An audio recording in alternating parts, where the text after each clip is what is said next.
Hi everyone, it's Raziel Kane, and yeah, going live on my 1 year anniversary. And so far, I have Memo. I have a couple other people on the way, and but being a Monday, a bright idea of mine to do this on a Monday. And some people have kids that go to school tomorrow morning, so they have to put them to bed. So um, the sounds look still okay, no echo, because I don't want to put my earphones. And so, did everybody get the memo? Hey everyone, thanks for So, having me. hey, no worries, man. No, it's always good to have a chat with you. Um, you're my greatest collaborator. There you go. It's out there. Never been So, accused of that before. yep. Oh, he's already there. He's got, and we have a star. It's Ah, people. Oh, I didn't know you were live already. I don't even have my hat on yet. yeah. Oh, go ahead. You want me to put you out? Okay, hold on. Let's put him out. I was going to put the hat back on, and there you go. He's back on with the hat. Ah. Yeah, it's funny. I went to TFCon and I hate wearing a hat. So around TFCon, I'm just walking around like this and nobody recognized me without the hat. Really? Even the one in Baltimore? Yeah. Oh, okay. I would have people walked up to me, would point at my T-shirt and go, "Do you know where he is?" I'm like, "Yeah." I love that guy. I love that guy. Hi, Memo. How you doing? All right, buddy. How are you? You know, Doing pretty good. Pretty these good. people that come up to you and don't recognize you are potentially the same people that don't know where you get your decals. Exactly. It's the same crowd. All right, I'm just gonna flip. I'm still new to all of this, so there you go. My girlfriend's in the chat, and then we have Chris Milchev. Hey, because the way my Chris. camera's set up, I don't want to, because it's not plugged on top of the screen, right? It's on the side a little bit, so then when I look, it's kind of weird, but you do what you can. Well, hey, it's like poor Deluxe. His camera's set so high. Deluxe always looks like this in the chat. Exactly. Yeah. Actually, he just messaged me. He's not home yet, so I don't know if he'll be able to show up. And then Fire Talks is also having to put his kid to bed. So, well, you're hitting at 9 o'clock time. That's why I always do mine so late. Is I make sure everybody's in bed and we're ready to rock and roll. Of course, there's such a big time difference with us anyway. Hey Jay Lee, how you doing? Who's that? Hey. Oh, good. See, I'm not seeing the crap. All right, let me pull this window up here. There you go. Jay Lee, thanks for stopping by. Burn, thank you very much. Guys, it's super appreciated to have you all here. And it's been a year. I've started this a year ago, and I did something a little out of character today. I took one of my video because at 8:30 I went with a premiere of my revisit of Dan Gilvezan.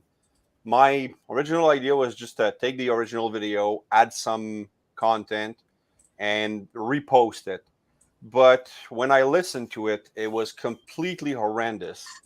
The sound, the voiceover was terrible. So I'm like, no, I'm redoing it. So I used the same pictures, but I added better editing, new voice track, and so I played it at 8:30. But today, I actually emailed Dan Gilvezan with it, just in case maybe he'd watch it and he liked it, and mentioned it. I hope you get a response. Well, I sent it to his official site, so I don't know if he manages that. Like, I don't know how well. I know how many roles he did. I just don't know how big he is, and how many, how busy he is and everything. So, and that's my dad. Thanks, Dad. Paul Ange, that's my father, and we've known each other for a quite long time. Yeah, well, that makes sense. Yeah. I don't think any of my family has ever watched my videos because they're always like, damn, he's 48 and he talks about toys on the internet. Yeah, that's how my parents. Oh, yeah. When I used to play Dungeons and Dragons and Magic the Gathering, he would always mention that I should grow up and stop playing those card games. But I tell you what, I have met more people and made more friends doing this than all my years in the service. Really? Really? Yep. I mean, good friends. I mean, and Yeah. it's amazing. Like most, Oh. of them, like Bert, for example. Did you guys order a weapon dealer? There you go. Yes. Hey, I'm gonna move this a little bit like that. I can see the chat now. There. Did everybody get one of these Fire Talks? You get yours? oh yeah, Oh. I love that guy. It came in today. Problems except My wife came, opened the door, and I was in the shower. And okay, you guys know we have problem with distribution from Amazon in Canada. Well, I hear you have a big trucker thing going on right now in Canada. Yeah, it's been, my friend is an officer, and it's 10 days of protest and manifestation, and so, but it's quiet because we're still Canadian, so we're polite about it. We apologize about it, and but people are down at the Parliament. I'm actually half hour away from where it's all happening, and yeah, it's all COVID and truckers not wanting to get vaccinated and blah blah blah. So we're not going to get into that. I don't want to know if you're pro or anti. We're friends here. We're Transformer friends, and that's all that matters. I was just talking about trucks. Yeah, exactly. Yeah, we're talking about trucks. friggin' supply chain, like our railroad system down here that's getting hijacked constantly, and they're not doing anything about it. Hijacked. Oh yeah, Like Western. here it is. Cowboys and 2022, and we got train robberies going on. Is it California? sorry, where that's not there's funny, a but it is. The trains are all going through this one place and they slow down, and people jump into the cargo trains and throw everything out of the cargo trucks, and then people go through all the empty boxes. Well, not empty boxes, but Well, they they're leave empty, yep. boxes. Wow.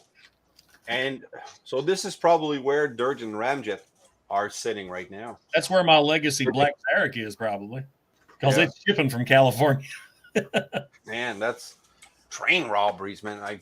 It's been so long since I heard about a train robbery. That's weird. But like you said, let's get off all that crap. Let's talk about you. 1 year on YouTube. Isn't that amazing? That's something else. A lot of people give up before that first year hits.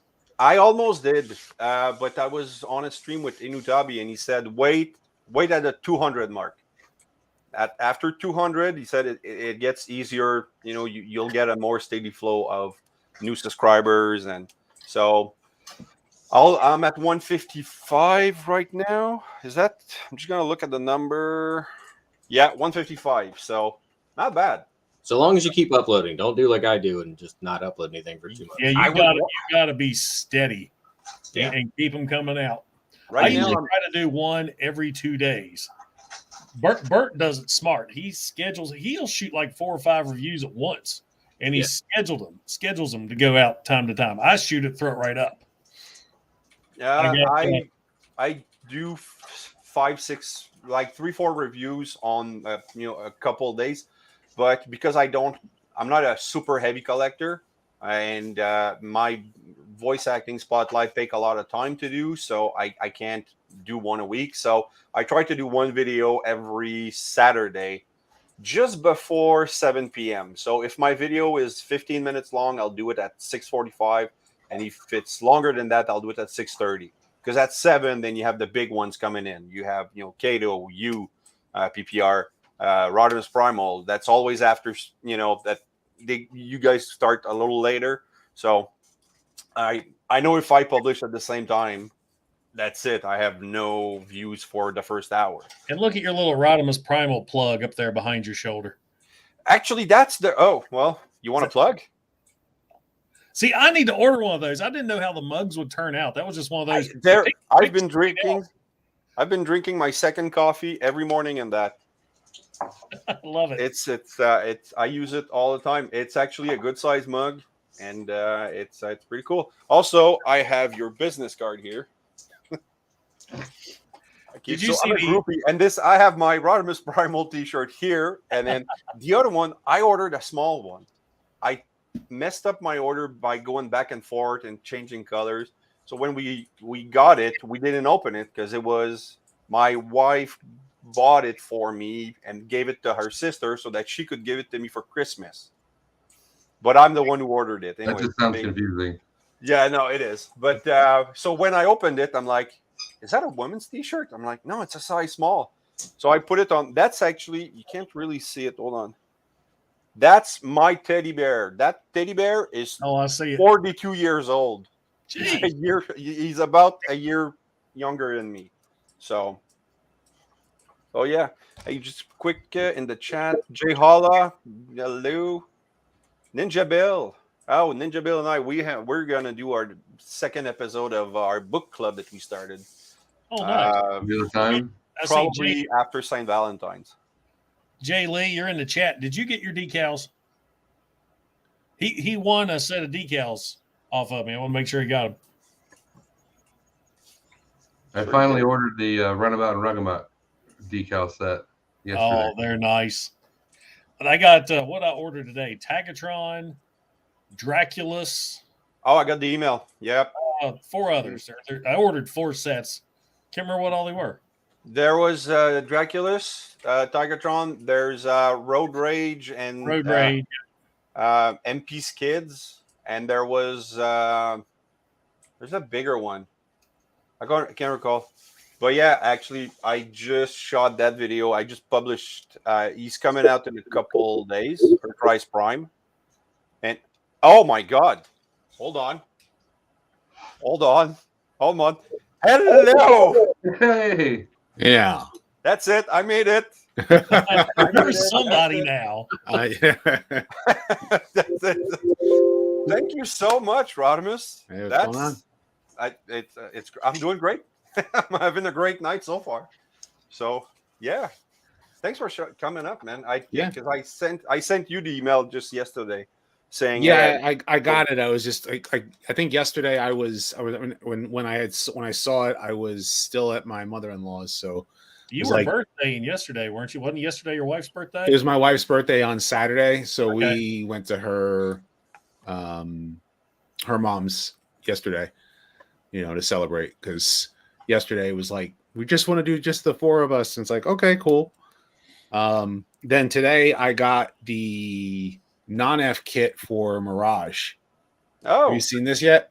No, I haven't. I didn't know they had one Mirage. It adds the back for him to have his cannon. I still have to get I think I got the Toy Hacks labels. I just haven't put the labels on yet. I want to paint him first, because I'm going to paint the bottom of his arms white, and probably the hubcaps and some blue on the legs too, because when he's in car, and then probably also the seat that the F1 car it has, I'm going to paint it black. So I'm going to do some customization, but I got to get my retrospective done first, and I've been working on that for hours on end. Trying to Photoshop toy images and trying to get it all put together, and then get the footage I need. And that's a similar process I have. Yeah. Then because you showed it, you were on the stream with Kato, and you were showing what your process was and everything, and wasn't too far. Like, we don't use the same program, but very similar processing, because it's video editors. It's pretty much very similar. So I use I do everything on my phone, so I don't know. I use my fingers are too fast for doing on my stuff. phone. It's great. I can never figure it because every phone editor I've messed with always wants me to do the sliders and stuff like that, and it's like, no, I want exact by the second. I want to look at for the audio clip that I need to edit that out, and I'm very meticulous. Yeah. So am I. I feel you. So you missed my plug. There you go. That's one of your t-shirts. There you go. And then on the other side, on my 42-year-old teddy bear, I ordered a size small, so it doesn't fit me, so I put it on him. Yeah. I tell you, and you order a small Teespring shirt, they mean small. Yeah. I screwed up and ordered the t-shirts I wore at TFCon. I ordered them, and I liked the collars, but I didn't pay attention that they were double XL slim fit, and I was wondering why them sons of bitches were so tight. I thought you were tall. Nice roomy ones for Comic-Con this weekend. So would you end up doing 3X, or did you end up doing just regular 2X? I ended up doing 3X because they're 100% cotton, so I know they're going to shrink up a little bit, so they're got plenty of room in them now. But yeah, those slim fits, after I put them in the wash, no way. It was like wearing a wetsuit. Yeah. I want to actually order some more of my own shirts, just for that reason. also because I got to replace some of my old. I have some old T-shirts that I'm still like wearing like around the house, and like my wife's like, "Are you gonna get rid of that shirt?" And my first Patriot Prime review shirt, all the ink's off the back where I rub against the back of the chair here, and Oh yeah, it's probably all gone.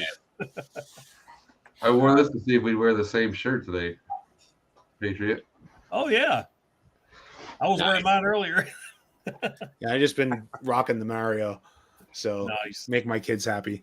Yeah, I just wish that Teespring would have lower shipping costs and I don't know if when you order if it's the same thing, but let's say I ordered the PPR mug and the Rodimus Primal T-shirt at the same time, so they charged me 2 separate shipping, which was astronomical, and they shipped it separately. So I'm guessing it's because it's not coming from the same store. But I'm afraid to order more because if I ordered like 5 T-shirts, I don't want to pay 5 shipping.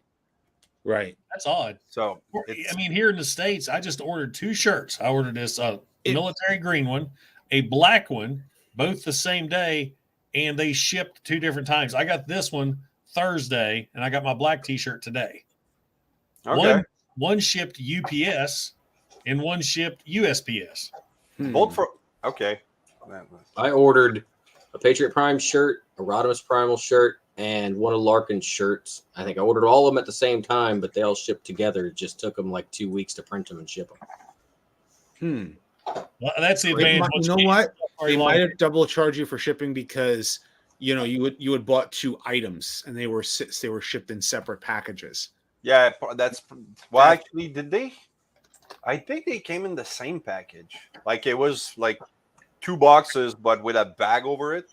Or a bag. I wonder if they charge you separately since you got a mug and a shirt. The shirts maybe they print in house, but the mugs they print somewhere else. And then when they get the mug, they combine the 2 packages and ship them off to you that way. Maybe that's what it is. Or they come from different companies because my black T-shirt is a Hanes Beefy Tee, big, thick T-shirt. This, the same style, just different collar, is a regular Hanes athletic fit. So it's just. How long does it usually take to get a Teespring order in? I got these in really quick because I ordered them last week because I was worried I wouldn't get them in time for Comic-Con this weekend. And, of course, with my stuff, it's already in my store, so they don't have to create it and print it. I guess they just slap a shirt on, off it went.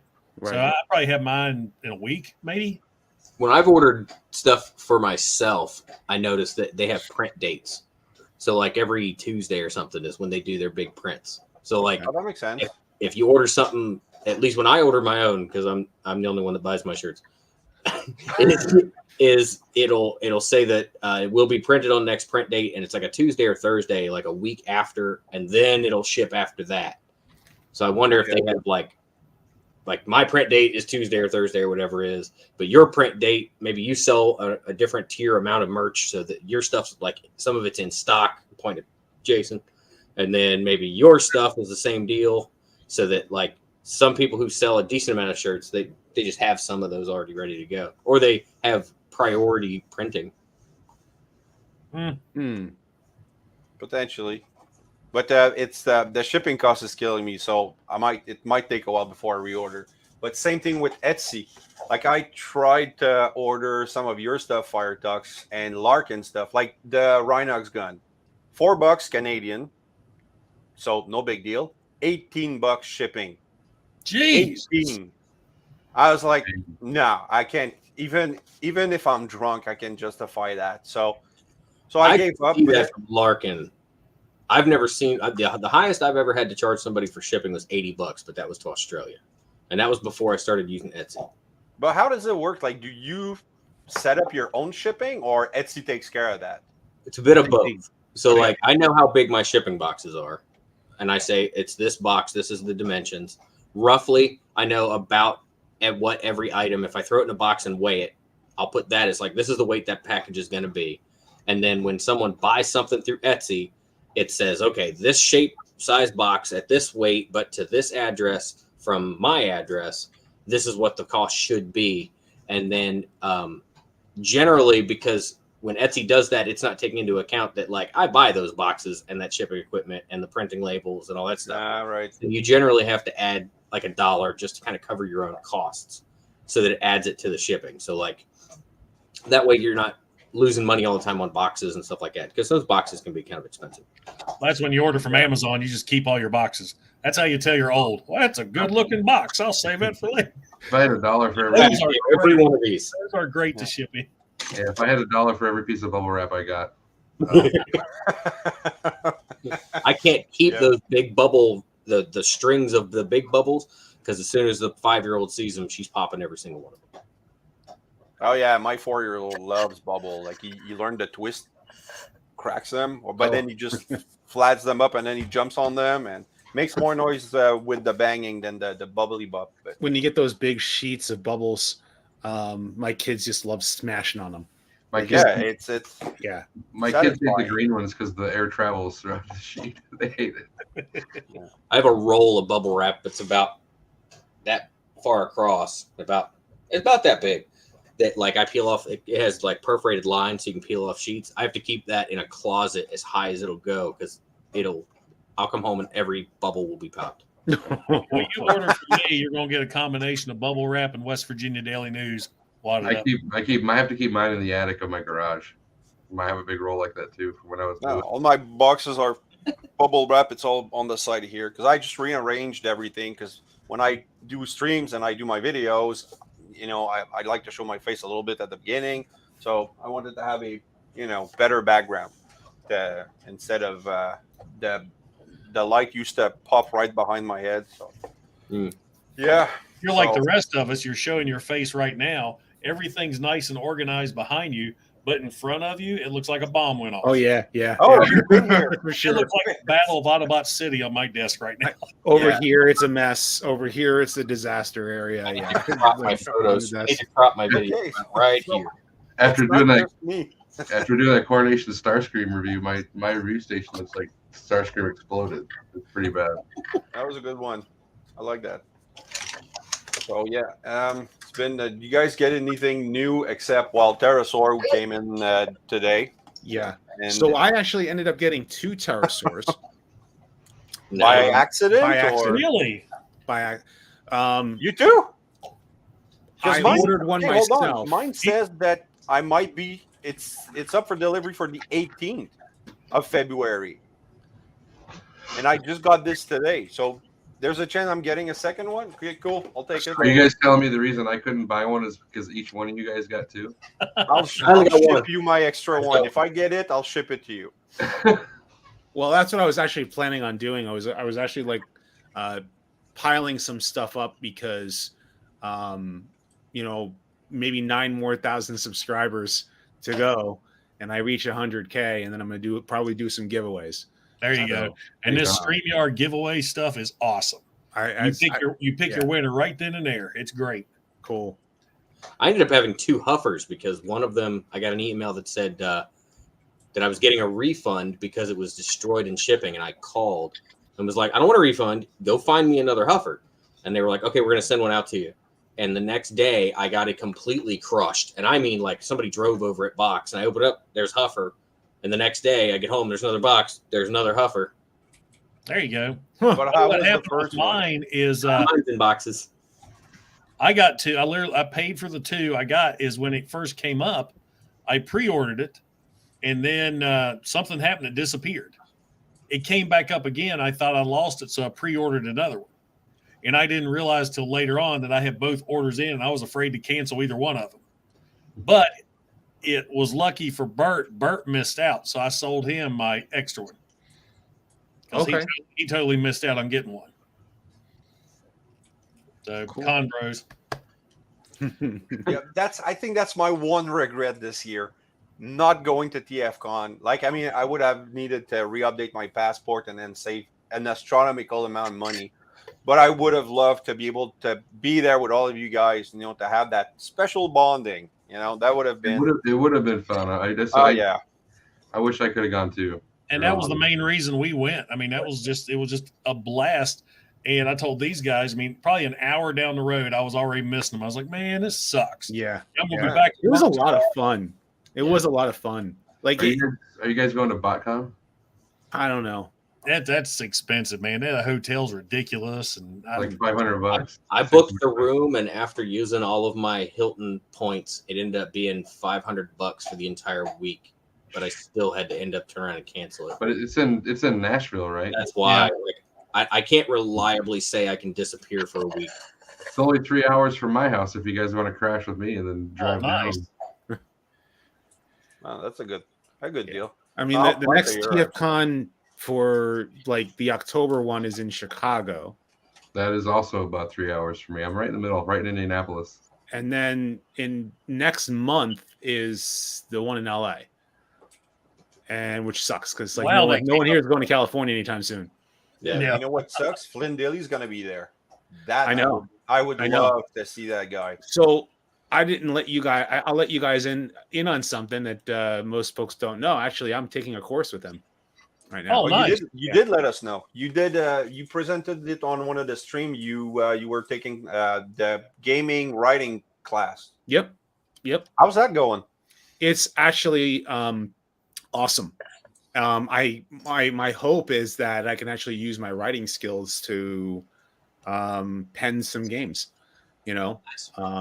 which would be awesome because be a great payoff. Like, you think about this way. It's like I created a YouTube channel, which opened the door of opportunity for me to use my writing skill for something else, which actually ended up getting me an interview for a guy for Transformers who actually is currently writing video games. So that's too cool. Yeah. That's cool. In fact, the book that we're working off of, The Ultimate Guide to Video Game Writing and Design, written by Flint Dilly and John Serplatin. And if you've never heard of the name John Serplatin, have you guys heard of a game called Fear Effect?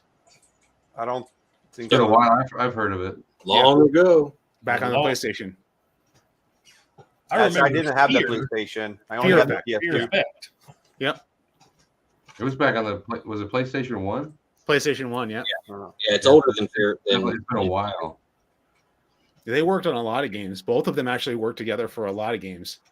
And I also ended up learning like that Flint Dilly, after Transformers, how much stuff he was still involved in. He wrote the screenplay for Fievel Goes West.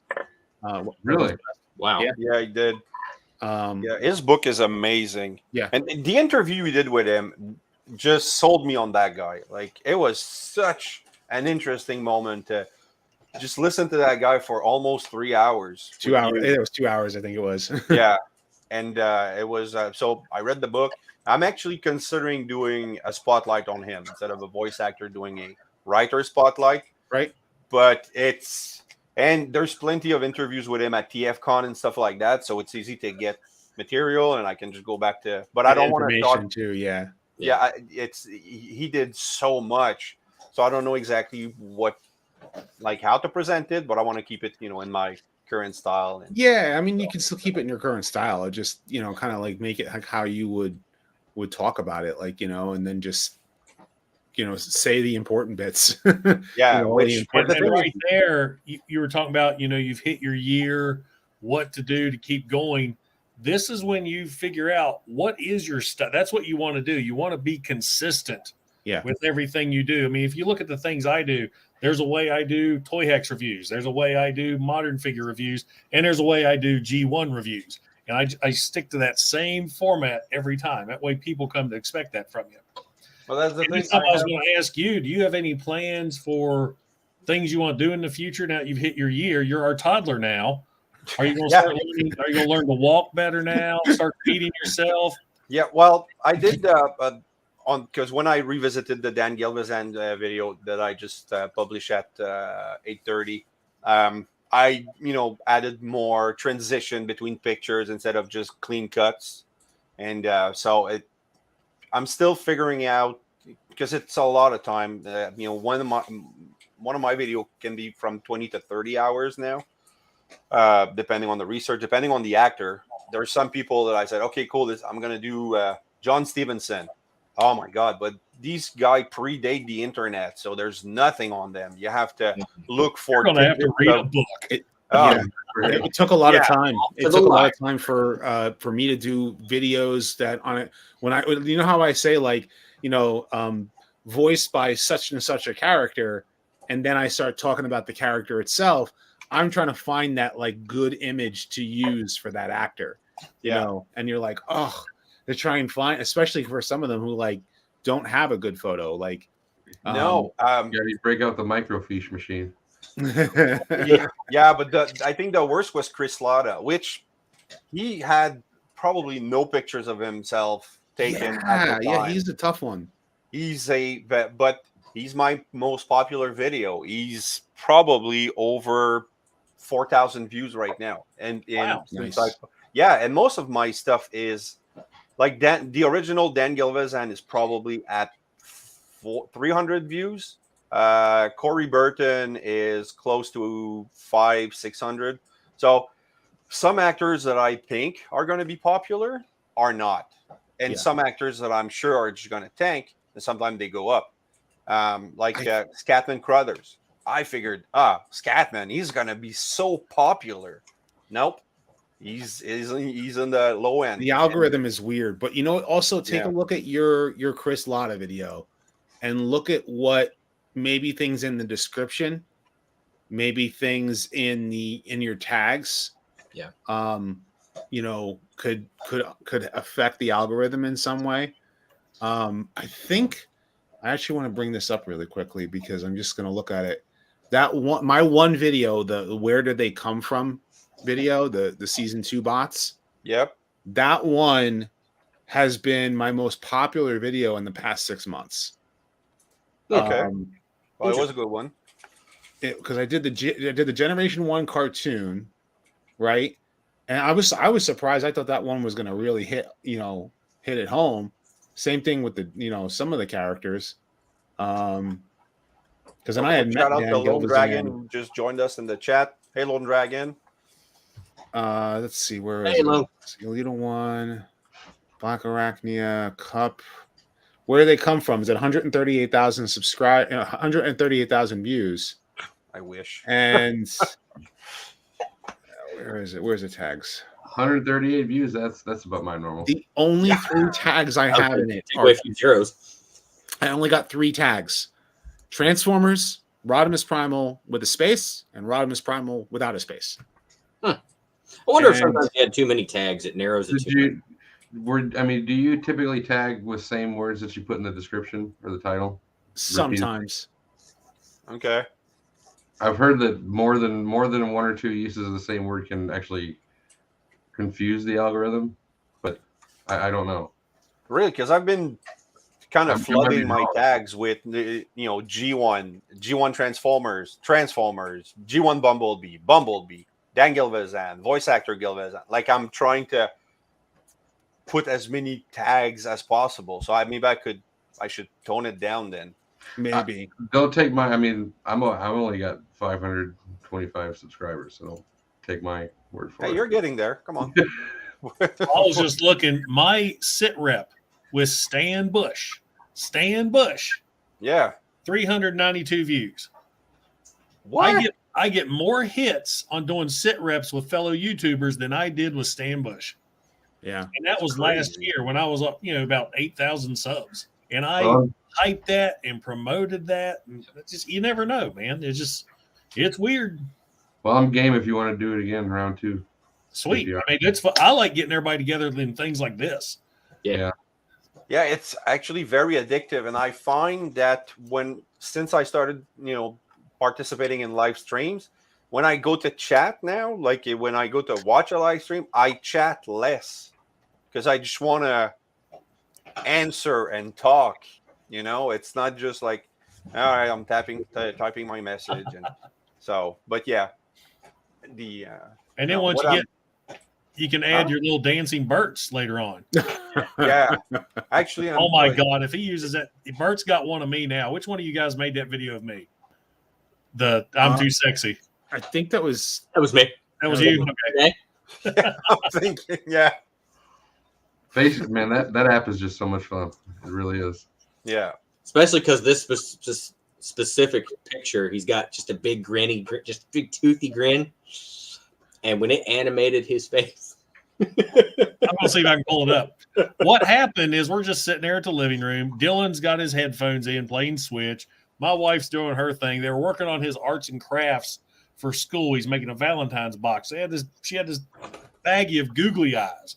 So I just took 2 of the biggest googly eyes they had, stuck them on my eyes, and just went like. And oh yeah, I saw that. And then your wife replied, she's gonna have trouble sleeping. Yeah, well, the one with Deluxe where he's complaining about being sexy, that one was an accident. Oh my god, that was so funny. Let's go with it. Because it's so okay, me and Deluxe have that, almost, it's not gay, but it's like super friendly, and we call each other sexy beast all the time through comments, and like we're just having fun.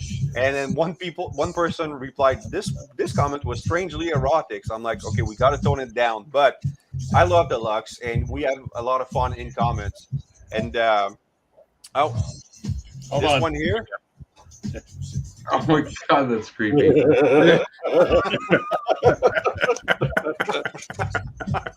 it did such a good job with your teeth. Yeah, Yeah, awesome. baby. That's awesome. Christopher, I do the super chats with my kids because that's the only video I got. It's the only video that I made because I usually don't do that, like, make a lot of like corny fun stuff. I mean, I should, but like, because you guys have a blast doing it. But yeah, but Kato had a good idea when he started that. Like, he took it from I don't know who, and then it blew up. That's one thing I noticed in the last year. It's the super chats, and how much does that help the monetized people? Like, does it make a huge difference? Demonetize or monetize? No, for the monetized people. Like, for it helps you a and lot. I mean, you can pull in a good amount on a good super chat, and they enjoy it. It's like everybody watches, they enjoy it. It's like getting tips in a way, and they get a shout out. Everybody likes hearing their name on YouTube, and of course, you don't get that YouTube rich money. I might have enough to get myself a figure later on to throw on the channel. And that's how it works. Almost any money I make on YouTube goes right back into YouTube. It brings the figures in to review. I mean, it's just, I'm not out buying new cars. Oh no, I know it's not the it takes a lot of money. But I have a question. I know, Rodimus, I already asked you that, but it's I think I didn't ask it properly. Okay, let's say I have $1, and I can either give $1 to YouTube. Is this American dollar or Canadian dollar? Let's say American dollar. Let's say I'm lucky like that. So I have $1. I can either join for $1 a month on YouTube, or I can join $1 a month on Patreon. Which one gives you more of that dollar? Is it YouTube or Patreon? Well, who takes a bigger cut is what you're asking. I think takes a bigger YouTube cut. Takes a bigger cut, but it goes into my ad revenue. Yeah, like I get paid on my Patreon. Like, you get paid into your ad revenue, whereas, and I think it's like the amount is 30%. Okay, I could be wrong. And what's the cut of Patreon? Patreon, I think, is they upped it. It used to be lower. I'm grandfathered in because I've had the Patreon. I've never like deleted the Patreon. I know a lot. Some people really were like mad at Patreon because of things it did 2-3 years ago or something like that. Okay, but I still have it, so they never changed my my rate. But I think they take, I want to say 15 or 20%. So it's more beneficial. Let me check. Let me look than YouTube. Like, there's only a couple of people in mind, so it's easier to do the math. Well, I've had more people leave Patreon to join my YouTube membership, and I think I only had 3 left, and I just canceled it. I deleted my Patreon. I count YouTube in a way because everything's condensed in one place for me. Because I was thinking of opening a Patreon eventually, right? Because I don't have to wait for 1,000 subscriber and 4,000 hours of view. Well, there's an advantage right there. So yeah, well, that's the thing. So I was thinking of starting that. But the advantage of being a YouTube is that you have your name in green. It's not much, but just to have that difference, makes you a little more special. I'm like that. And the Patreon, milestone. I'm grandfathered into 5%. Wow. Wow. Yeah, it's about 15% for me. Okay, Wow, so it's 10%. All right, so I'll keep, because I was thinking maybe I should switch my Patreon to YouTube, but I'll keep my Patreon for you then. Yeah, that's fine. I mean, either or, because I keep the tiers the same. You know, like Yeah. I didn't change the tiers around. Like in other words, it's $2, $5, and $10, and I did $2, $5, and $10 on both YouTube and on Patreon. And I did that because this way that you don't feel like you're forced into one or the other. You know, if someone's like, I don't want to go on Patreon, I just want to just pay you direct. Okay, that's great. Go on YouTube. I have the join button, you know, but as for anyone who is trying to get themselves there, that's the whole reason why they have Patreons, is because or services like that, is because you don't have the ability yet on YouTube, so you get other folks to support you until you get there. And then then some folks, open up the channel memberships.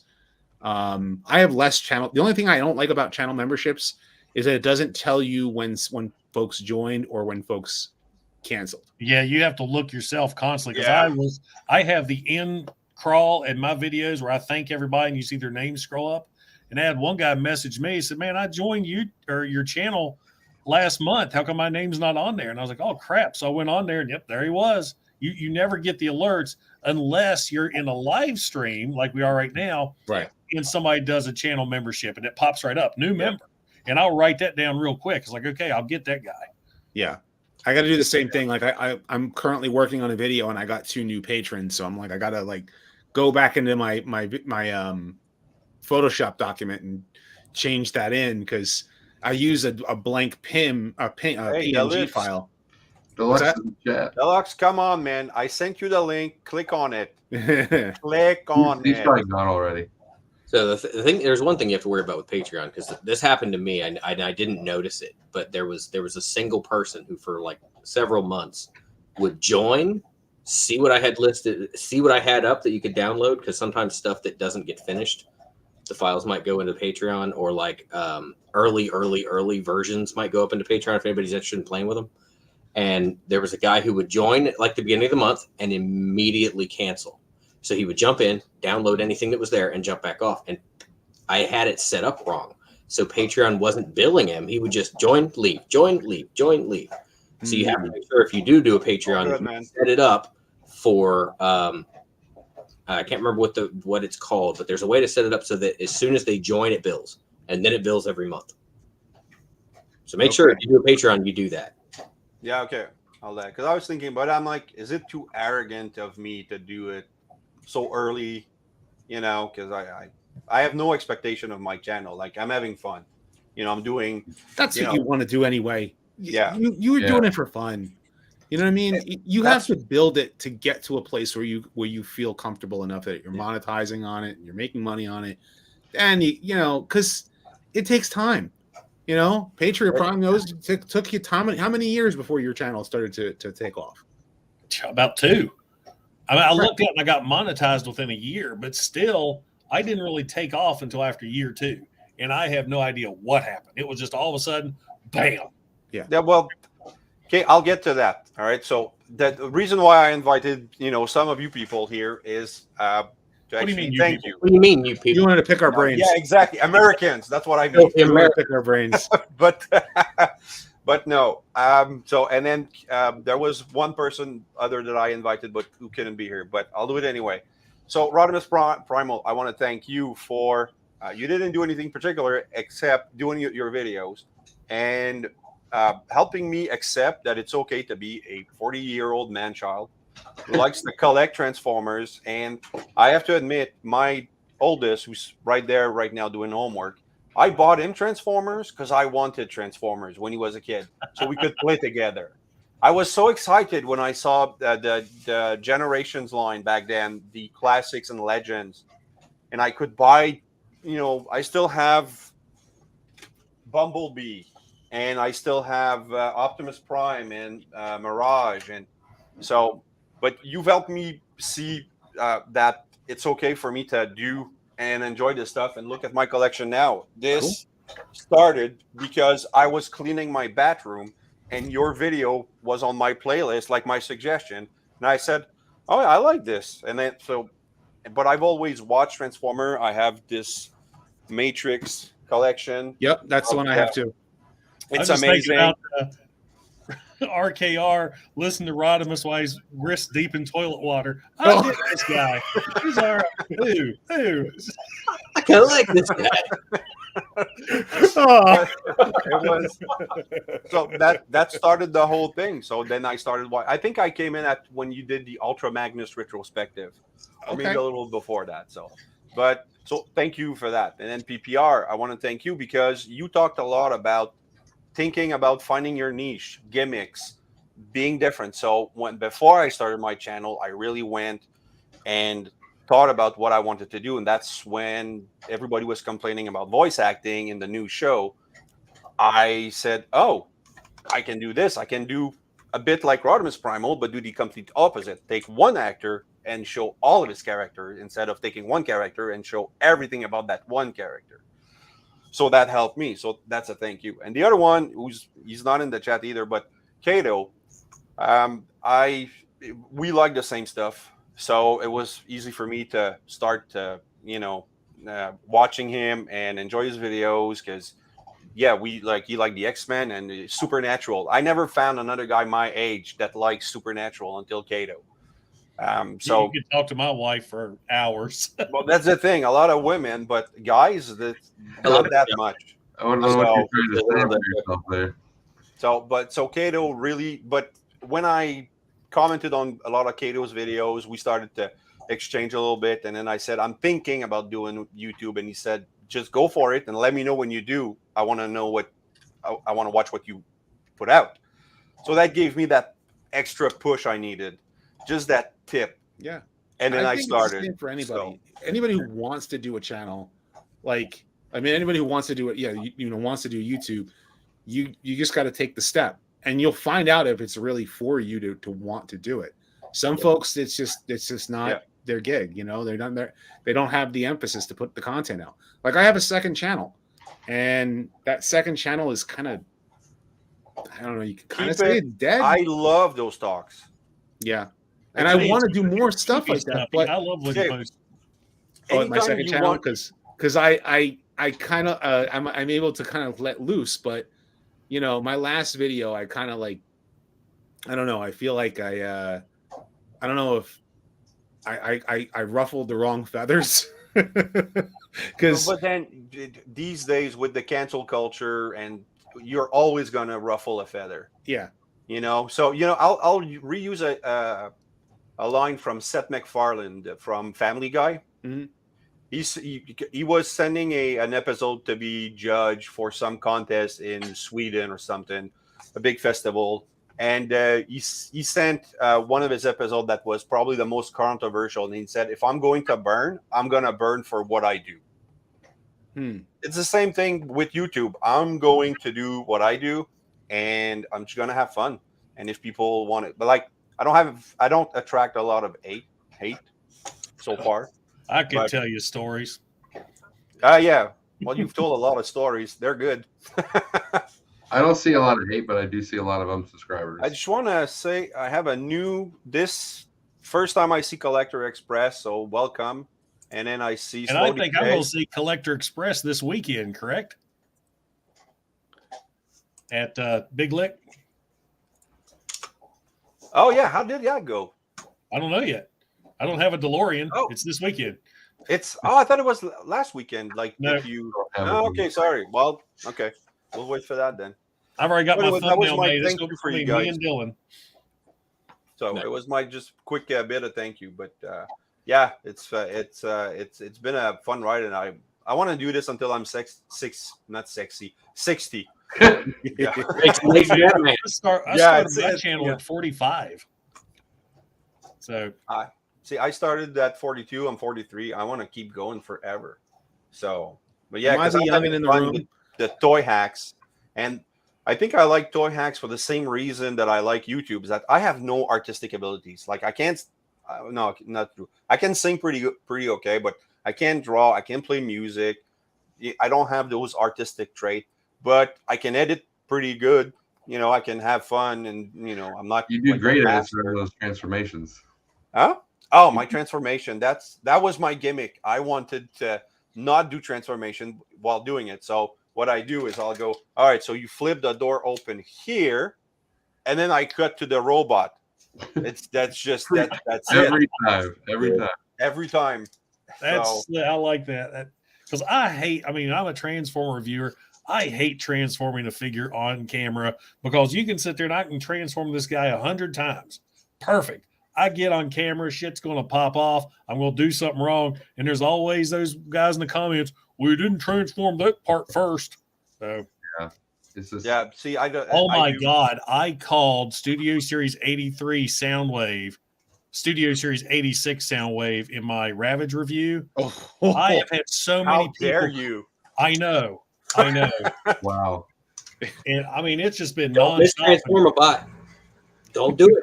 No. That was awesome, though. That was great. That was a great joke, though. Yeah, I liked it. No, there's. Well, I think Rodimus, you do great customs. So, but you haven't put out a custom videos in a while. I think. Yeah, maybe I should just start got showing called some of out, the custom sir. stuff I've done. No, I'm not calling him out. I just love his stuff. But on your other channel, if you want to do any type of stream for other subject than Transformers, I'm a huge Cobra Kai fan too, and I know you like this one. I love that show. Have you guys seen that show or watch it or no? I need to, but I have got to start Peacemaker tonight. I just subscribed to HBO Max yesterday, and I've got to start Peacemaker. Yeah. My son, he doesn't watch movie. My oldest, he can binge a series, no problem, but he won't watch 2 hours straight. But I forced him to watch Karate Kid 1, 2, and 3. Okay. And he loved them. So then he started Cobra Kai. 1 week, 4th season, boom, done. And he loves the show. Yeah, but it was between two sessions at college, so he had time.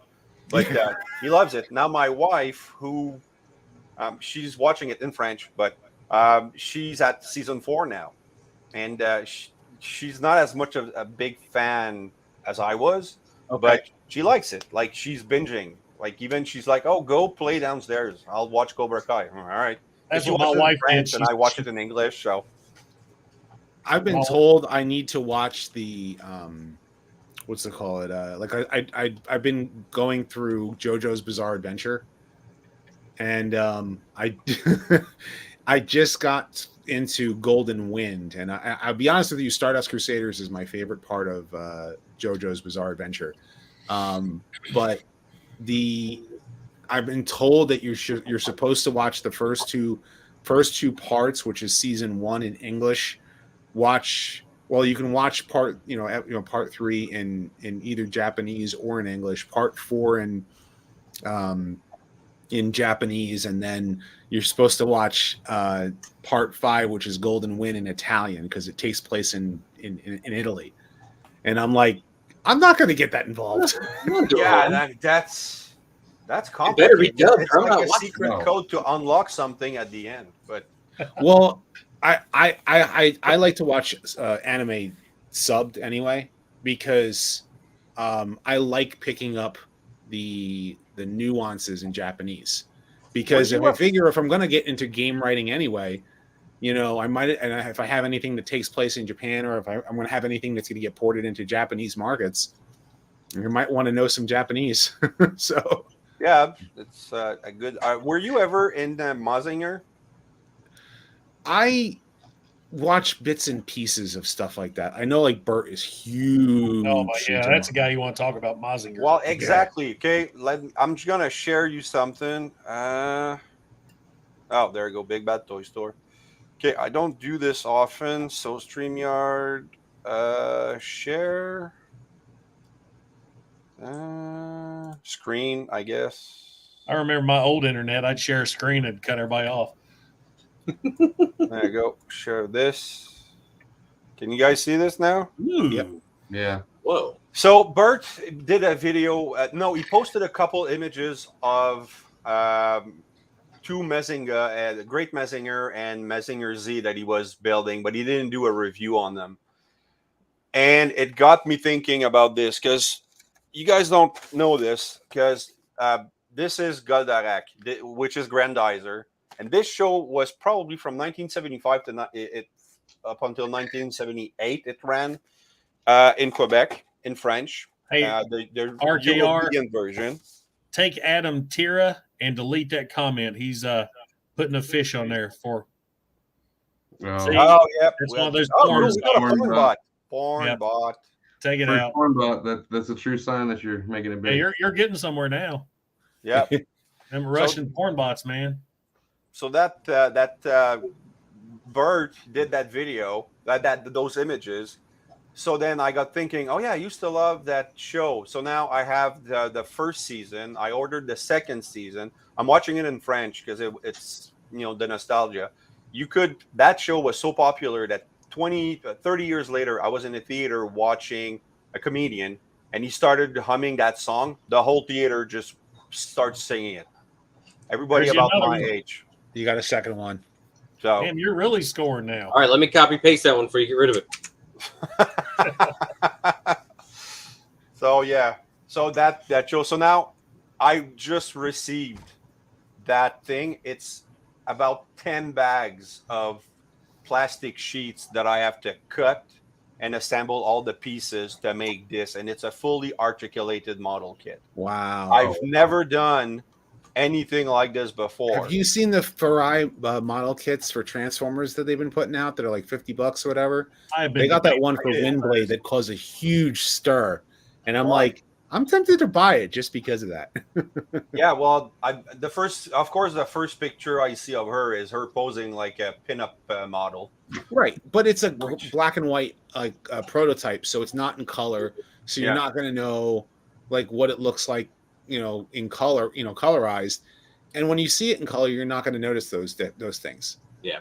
And, to me personally, I hate the fact that they actually modified her after the controversy, but oh well. Yeah, it's if you're gonna, it's like I said, if you're gonna burn for what you do. It's like that Nicey, that RC. You're right. To me, that's not RC though. Like no, it's and it's something that's been bugging me since I've seen a lot of those thick robots and with the boobs and everything, and I don't like sexualization of Transformers. I'll enjoy a good didn't read a lot of IDW, did you? No, but obviously did. Who IDW, man? Wow, really? That bad? I've never read the IDW, but I don't like it. But pregnant Scorponok. What? I missed that. Mm-hmm. Man, I don't like female Autobots are some of my favorite, but if you look at the original design of Elita 1 and Chromia and RC, even RC. Yeah, she wasn't like, there was her nothing original about design is fine. There's nothing wrong with it. It just needs to be modified enough to be able to carry the car. Where that's it. Yeah, well, one what's her name? Strong Arm from RID 2015. Right. I think that was probably one of the best female design because her face looked feminine, but she was a strong bot.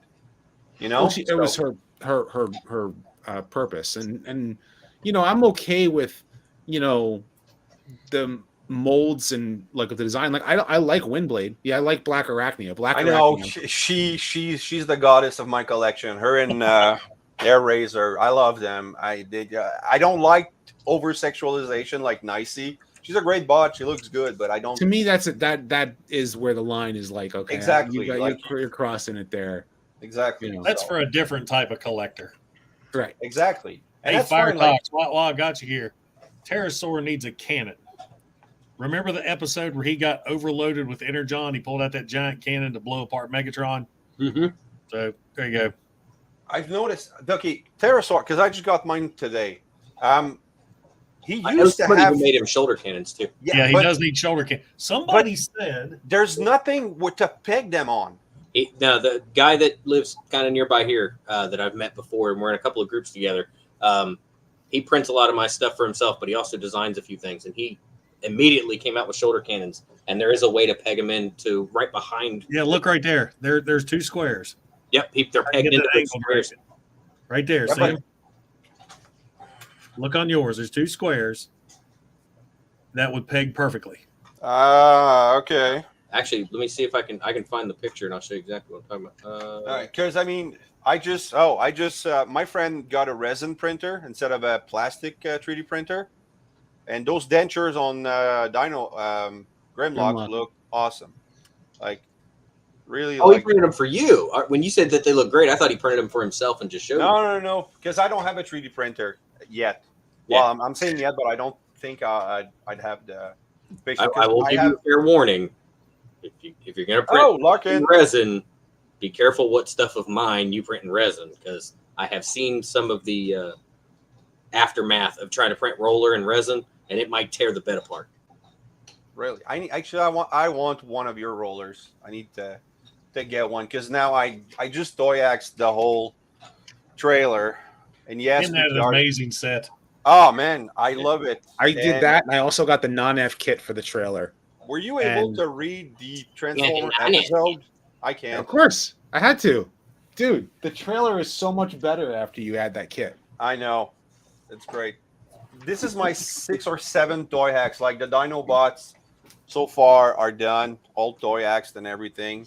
Hey, Larkin. That's all thanks to you, PPR, because I did it, just because you promoted it so much. I'm like, I'm gonna try. So I did it for the first one was Ratchet and Lifeline, and then after that it just stumbled. So now I'm up to maybe 10, and I still have 2 sets to do: Netflix Bumblebee and this. Are we doing a toy hacks comparison? Yeah, maybe. Why not? Monster. Okay. Rodimus Primal probably knows this version of Soundwave. This That's the Shockwave. Authentics. Doesn't have knees, right? It's not. No. Oh, right. He doesn't have it, but it's not the Authentics. It's Warrior or something. It was one of those lines. I think it didn't Yeah. have a. It's super cheap, like plastic, but I prefer this to Siege because I didn't want to pay the price for all of the extra kibble. Considering he just normally ordered just sits at his computer and does nothing anyway. Did he ever actually use his arm blaster in the cartoon? In Marvel, he did. I don't think he did. Well, he did when He beat the shit out of Megatron in Marvel. This was my first ever Toy Hacks purchase. Cell shaded windows for Master Oh, Chief. I love their cell Nice. shaded windows. Okay. But I just got the decals for this, so he's going to be my next toy hacks potentially. I have like 5 different sets I still need to apply, but then right now I've got to apply $90 worth sitting in my cart. So the kit for non-F adds a whole back bumper with taillights, and the ramp is bigger. So you take the ramp off. That's Earthrise? This is the Earthrise trailer, yeah. And then it also adds these pieces. Yeah, classic from the G1 toy.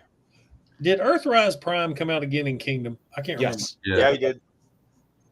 You know, that's in Legacy now. I'm just gonna say it right now, but in the Legacy line, we need a repaint of Kingdom Ultra Magnus as Delta Magnus.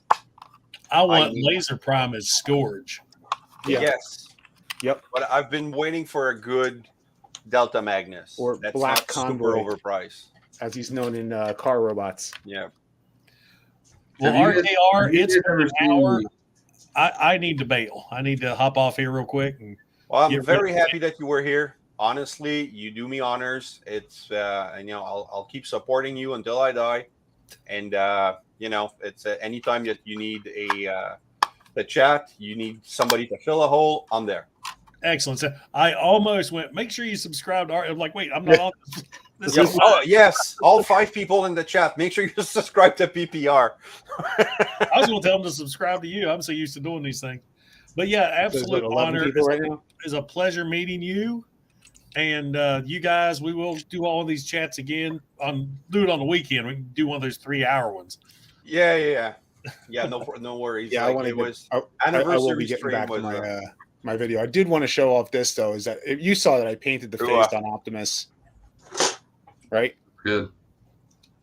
And Galvatron I got different feet on him. Oh, okay. They're just I think I shoes. saw that set. They just They're peg in. longer. Yeah. Yep. Because there's his normal foot, and then this is Brings out more of the tap dance shoes. oh yeah. And then the notice that the thing here is larger on his back. His spine, yeah. Yep.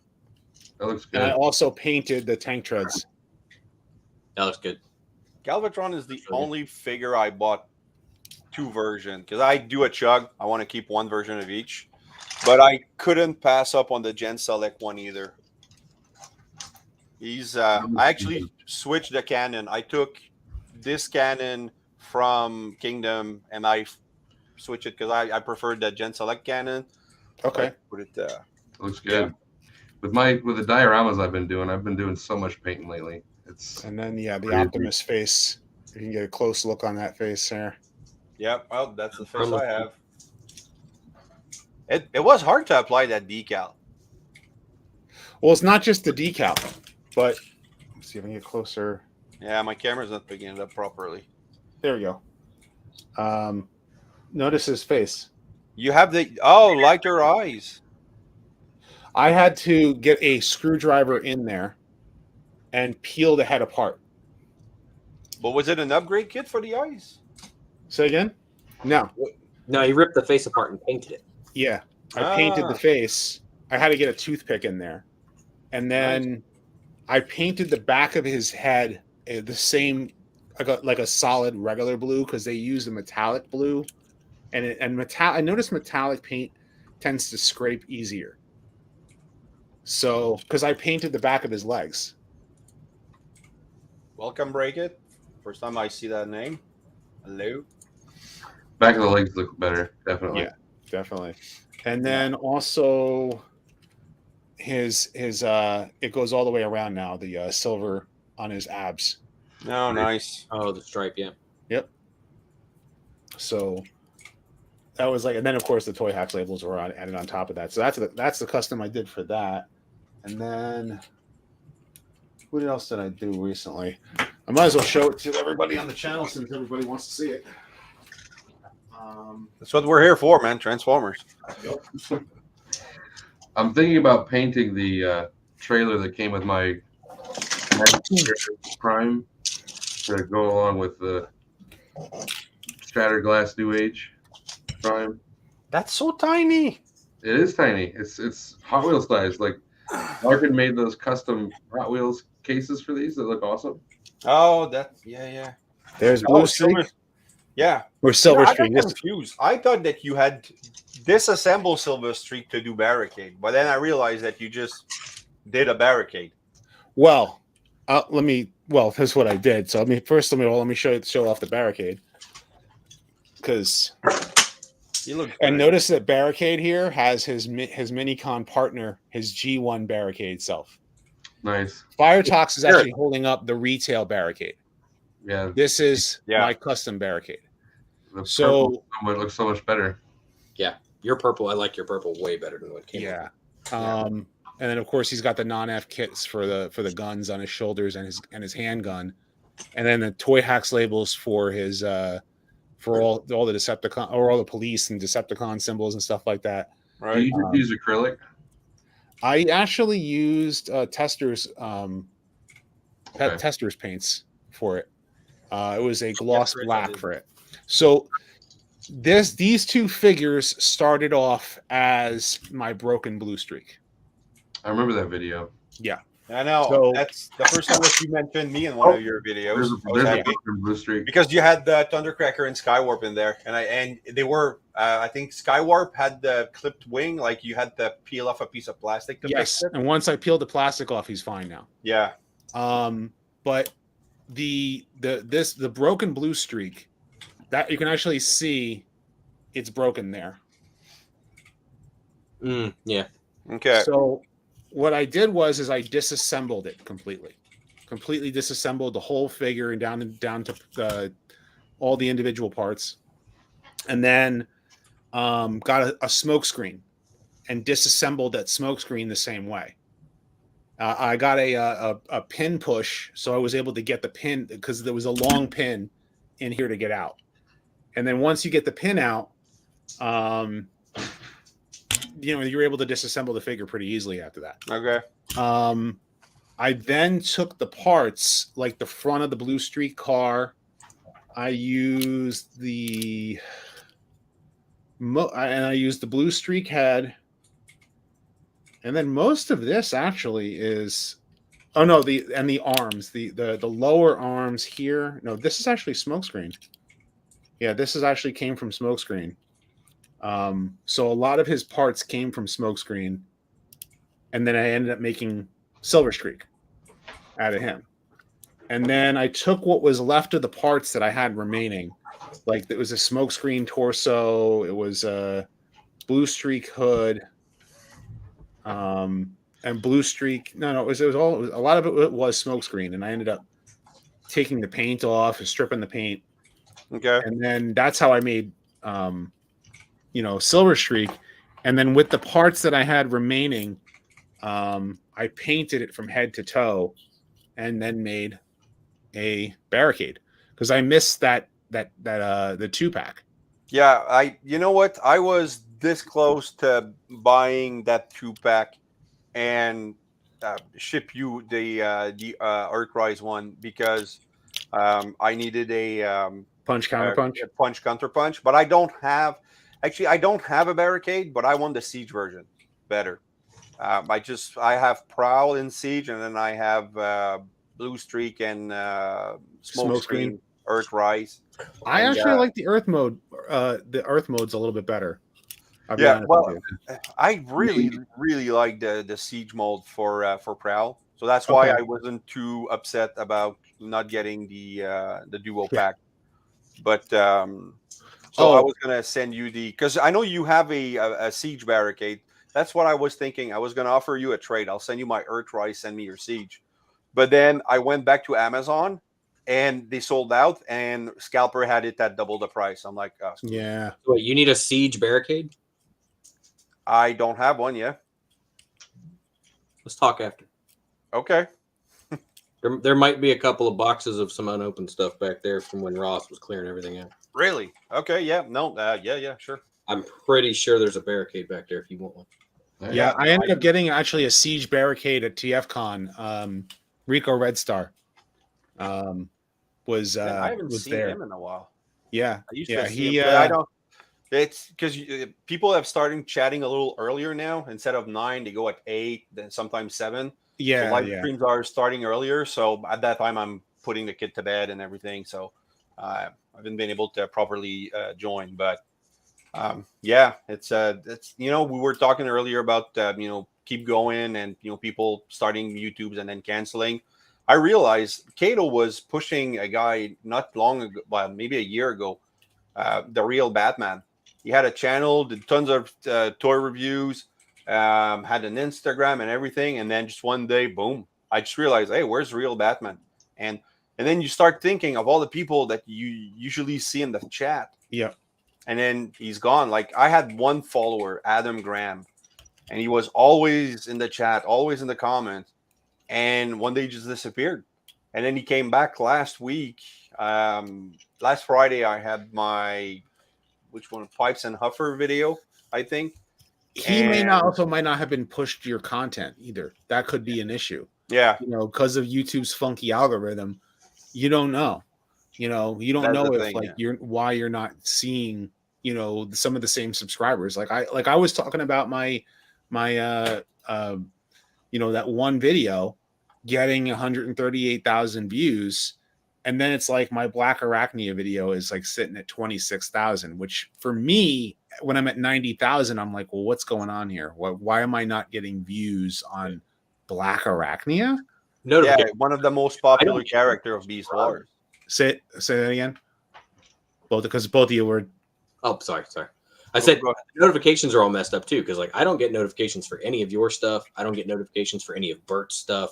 Right. There's a few people that I don't get any notifications for ever. I don't get them for Larkin, but I have all of your notifications turned on. Larkin, I don't get his notices. I have to check his channel every time. I don't get him for Larkin either. Yeah, maybe it's an Hawaii thing. They don't have notification in Hawaii. But Raz, you get mine, don't you? Yeah, I get yours, both of them, because you do the non-transform and the transform video. I get those. Rodimus, I get you. Fire Talks, I haven't seen anything in a while. That's And my are you taking a break or? right. All right. So I think Kato showed it off in a video. I printed him a gigantic light box with a picture of him and his new wife for a wedding gift. I almost ordered one. I remember we chatted it about that. So that light box kind of took out 2 of the printers. Oh, I needed to replace some stuff because it was so big and it was printing so much to get what I had doing that I need to replace some parts in a couple of the printers. So I haven't printed anything. They haven't been turned on since right before TFCon, I think, or right after when I printed his stuff. And I was going to make February Titan month because I just got Fort Max and Metroplexes on the way. But I can't find a place in my house that's big enough to put the sheet up and be able to catch it in the camera. Like I'm going to have to take over my kitchen or my dining room to print or to record this. I was trying last night and I'm literally holding the camera like this, trying to mess with Fort Max to show him off. I'm like, okay, I can't do this. So I got to just bang out some smaller things this month. And you might want to set up a tripod. Yeah, 3D print a tripod, and then I got one of these. Might be able to do it. I have a table tripod and I have table. I picked one of those up last week. Exact same thing. Yep. So it's a square instead of a circle. This one is a square. That one is a circle. Actually, I have similar to what you have, except mine is on a tripod. It's not like I can't screw it on the table. I can tighten it. Yeah. On the and table. Then I have that lamp up there. The lights on it are super bright. I think it's an LED style light bulb that's kind of true to light day or something. I don't know. It's super bright and it makes the whole area light up. So it's Walmart has a new light set that I saw. It's Vivitar that I picked up. You control it with your phone. It can do. I have that unit which I have on my desk, and I picked up 2 stand-up units for the side. The Vivitar, they're $39 a piece, but they do all the different colors. White mainly is the one I'm after, but they're really nice units. But yeah, I mean, I've been changing out all my lighting here lately. The bad thing about the rings, they're nice, but the controls face away from you, and that really drives me nuts. At least mine does. The controls for mine are actually on the cord. Yeah, me too. Mine too, but mine's not tall. It's just the ring light, and then it's got an adjustable base tripod built onto it that has flexible legs. Yeah, which problem is I don't have anything that I can controls are this. My controls face away from them. I'm always constantly trying to find the right button. It drove me nuts. I don't use the button that much. I just put it maximum light because I don't have that much light in the basement where I have my my setup area is basically just hi Alex. It's basically just this backdrop, and then I just set it up where I need it, and then I do my stuff. And but it's hoist. I really want to have a instead of a tripod to have it lower and screwed on the table so that clipped on the table so that it doesn't move, because I'm always you're around it, you knock it, and then you hit the backdrop. So then because I try to take a picture of the before and after. Let's say I do Toyax, I take a picture and I want to put them side by side, but I want to line up that picture perfectly with the backdrop when I do the after so that it looks smooth. It never does, but I try to. But then if you knock it 1 millimeter, you're fucked. Yep. So it's annoying like that sometimes. Hey, engineer hoist. Yeah, okay, there you go. Wow, man. I'm attracting people. I love that. There you go. So my biggest issue that I have, that no matter what I use, this floor in this house is for the second floor is not stable. If you squeak a little bit. Oh, like your wood floor, you step over here and this side moves. Can you guys hear this? Yeah. Yeah. Yeah. Okay. I have to be like, So "Yeah, like this is how you transform because if I mess around with something, a figure, my table will shake a little bit and it'll Yeah, mess okay. up like the light, and I'm like, no. You posted like- a picture of your house when you shoveled not long ago. Yep. And where's the second floor? Like, it looked like a bungalow. Maybe This I is was the second floor. This room is the second floor. Like, Yeah, well, I know, but- there's another room on the other side. But from the outside, it looked like you had a bungalow, not a 2-story house. Yeah, So I maybe know. the way you took the picture. It's the houses. Okay. No, I was Oh. just confused, but Yeah. no, it So- was you had a lot of snow. Even I from Canada could tell that was a lot of snow that you had to Yeah. shovel. And then like a couple of days ago, or it was Thursday. Thursday night, it poured rain and it melted most of it. Yep. And I want to apologize to Deluxe earlier if I went to Friday was an ice storm. You And know, we got like a sheet of ice on everything. Where And do you live? now it's currently 37 degrees, so it's like a weird see, I'm in Celsius because metric. 37 would be like 2 degrees Celsius, I think. Yeah. See, we're at minus 25 right now Celsius, and that's a hot week because last week we were at minus 40 pretty much the whole time. Where are you guys from, Ronald? What state do you live in? Me or Raz? Anybody? Fire Yeah, Talk? Virginia. No, you Rodimus, you're New Jersey, right? Yeah. Yeah. Fire Talks, Virginia. Virginia. I used to live in Memo, you Virginia. keep telling me what I keep forgetting. You I'm got in it. Indianapolis, Okay. right smack dab in the middle. See, I'm in Gatineau, which means nothing. I'm in the suburb of Ottawa. I got 10 inches of snow this past weekend. So you got not only cold weather up there, Raz, but you also got trucks. Yes, lots of trucks. But see, I'm working from home, so I removed my reviewing station. I put my laptop, and I work from here. So very practical right now that I don't have. Actually, you know what? This is my gas money. That's pretty much it. Did you see that one? Was it a Simpsons episode where Trudeau like escaped out of a window like a cockroach? No, I haven't watched Simpsons in the past 10 years. He's like, I could see it. oh, Man, his his father. So funny. His father, Pierre-Elliott Trudeau, was the prime minister back in late 70s. He's actually in Marvel Comics because he's speaking directly with the leader of Alpha Flight. And I have a couple of, I don't know, actually I have many old X-Men comics, and I was reading that, and I'm like, oh man, that's the Justin's father. That's so weird to see. Back then they could use president and prime ministers in comics. Yeah, that sometimes I think that they used to do that. I don't know if they still do it, but I saw George Bush in Marvel The End with Thanos. So, but that was, I don't think anybody wants to put Trump in the comics. So no, probably not. Yeah. Or I mean, Go ahead. we're not going to get into it. We're not going to get into No, politics. we're not getting into it. It's all good. Don't do it. So We're Don't just do here it. for Transformers. So We could talk offline about politics. yeah. Exactly. Transformers. So what do you think is gonna? Okay, I want to. Oh, there's a debate point I want to debate with you guys because you're all G1ers, right? Fire Talk, Rodimus, of course, Memo too. Okay, I might start a fire, but okay.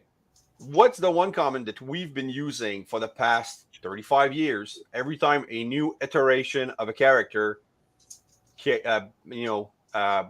was reimagined.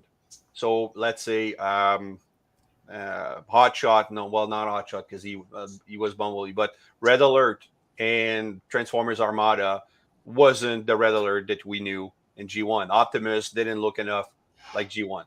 So I'm thinking, and I'm trying to use the word comment instead of complaint because we're not Name slap. name slap, but also sometimes personality and difference. But when a toy would come up, we all would always refer to it's not enough G1. It doesn't look like G1, And now with War for Cybertron, we've had our wish, because that's the reason I started collecting. I think half of that has to do with we never had a cartoon accurate, even back then. And so it's like, for a lot of older Transformers fans, it's like, well, this is kind of what we've been wanting. This is why, like, the War for Cybertron was so exactly like, we never, like, oh, you guys are just keep getting your G1 stuff. Like, no, you're missing it. We didn't get our G1. Like, we didn't get our G1 till now. Exactly. So, but I'm gonna spin this because of Legacy Bulkhead and Prime RC, who have been reimagined in Legacy. Okay, but as more G1er. I'll tell you why that's not so much of a big deal. They can always have make the right another. To tell the fans of Prime that they can't use the same comment that we've been using. I'm just gonna throw this in there that I think it is absolutely hilarious to watch the Prime hardcore fans lose their minds because Bulkhead's not as round as they want it to be. Yeah.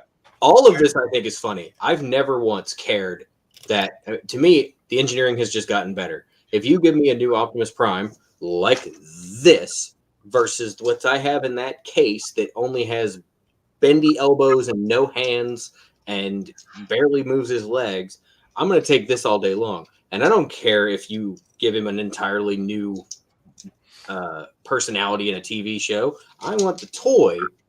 TV shows to me come secondary, but watching the people lose their minds about Bulkhead is pretty funny. I'm not, because it's been the biggest, and I'm not saying that any party's right or wrong, but I'm just thinking we've been saying it's not enough G1 for 35 years. Now people are saying, well, Bulkhead, he's not enough Prime. There's a caveat to that, though, because see, Generation 1 started in 84, it ended in 90 in the US, right? Right. Series was consistent all the way up until that point.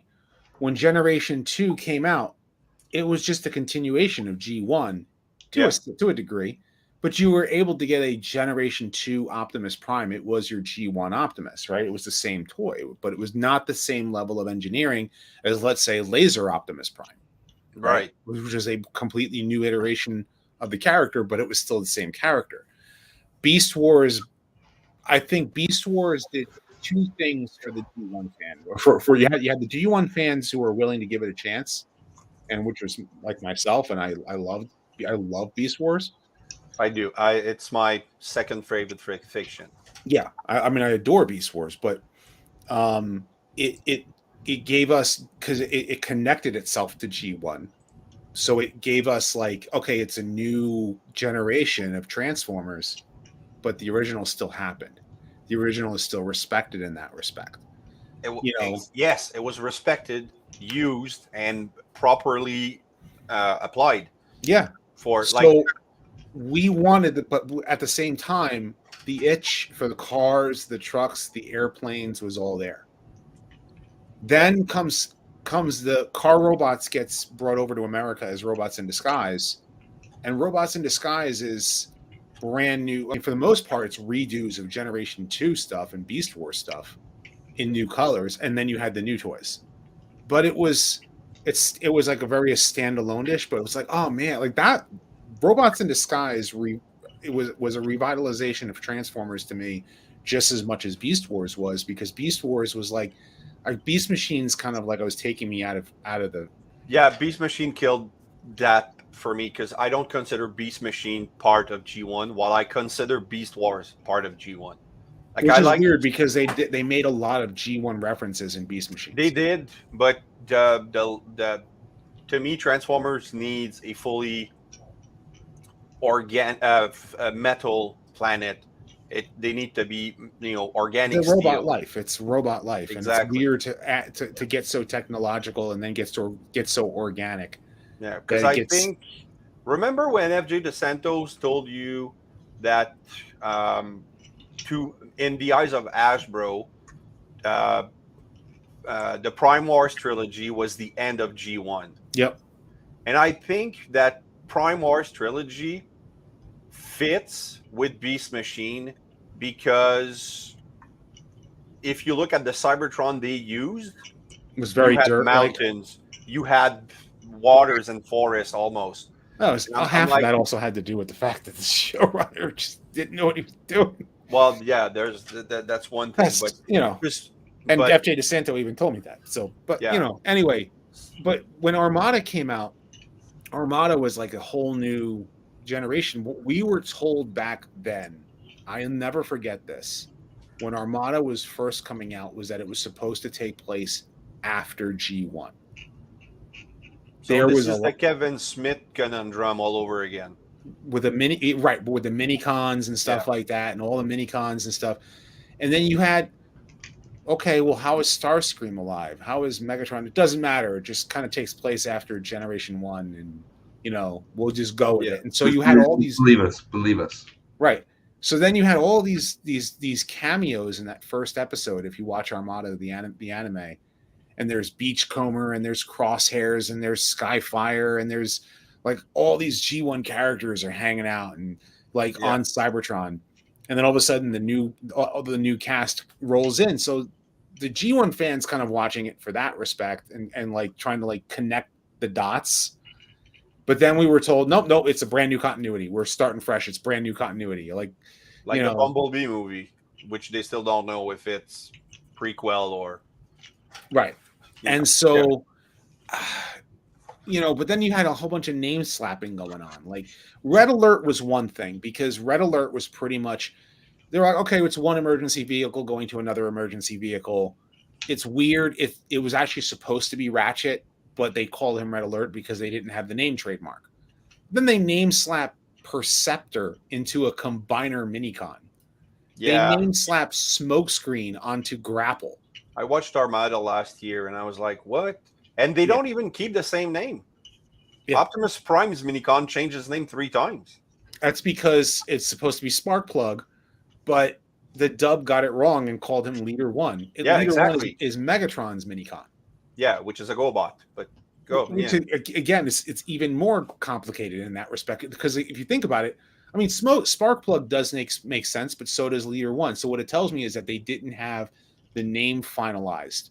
Yeah. And so they just plopped names wherever they needed to plop names in order to keep the name trademark. Yeah.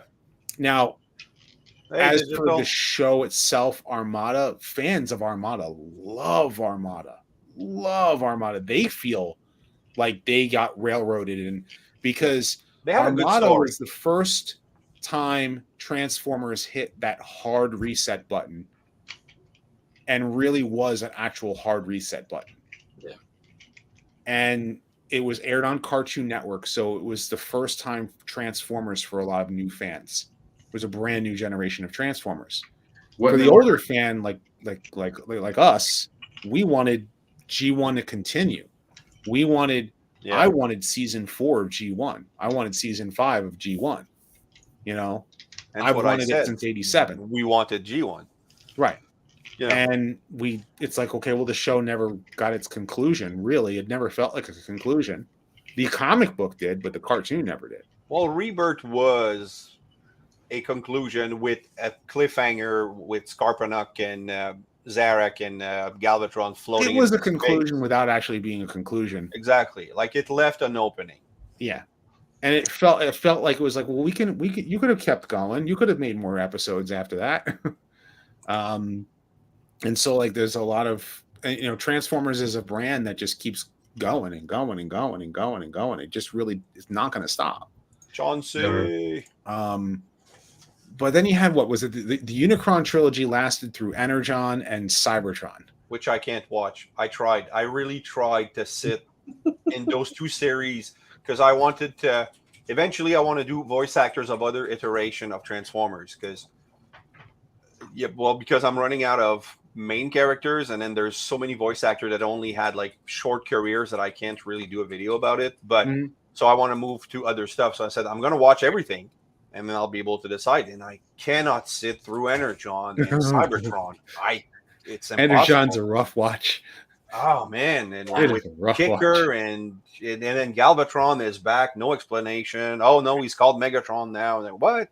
Yeah, come on. Well, the name slaps, the hard resets, exactly. And then you had what's it called? Animated. Animated was like the next hard reboot, but with tons of fun cameos. That you was had a fun Spike, show. you had Daniel, you had Yeah. Carly. You can tell with the way the animated was made, though, it was made just more for the fun of it. Like it was made to be a fun Transformers cartoon. Yeah.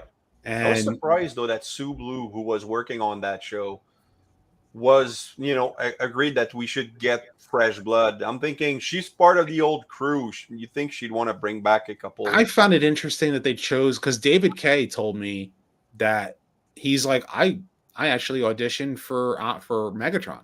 Yeah. And they had me do Optimus, and I didn't know what to do with myself. And I said, what's crazy is like, you voiced Megatron and then you ended up voicing Optimus, but your Optimus is much like my favorite character in Rodimus. And he went, huh. But like, he literally took a step back and looked at me like, oh, what? Like, yeah. Well, it's to them, that's what I'm discovering. To them, it's mostly a job. They build a character. Yeah. Some actors most of the voice talent, they're not involved in storyline. They're involved in the character, the portrayal, and the delivery of the voice. Yeah, but also there's a repeat business factor. Peter Cullen is always, no matter what he's given as dialogue, no matter what the storyline is, he's always trying to be the Optimus Prime that he's supposed to be. Even if Michael Bay told him to say, "Give me your face," and told him to say, "I'll kill you," and told him to say, "Whoever did this is going to die." That's not Optimus Prime. Peter Cullen has voiced that concern. Yeah, and Michael Bay didn't care. Just a point. Have you ever seen the TFCon panel where a fan asked, Optimus Primal, Peter Chalk? Gary Chalk. Gary Chalk, when he's asked if he's ever met Peter Cullen, and it's not, you don't feel a great chemistry or how long ago was that? That was a while back, I have to say, probably 2010. Okay, so 2010, that would have been the case, yeah. Yeah, so because look at all that extra cardboard in that package. Yep, right.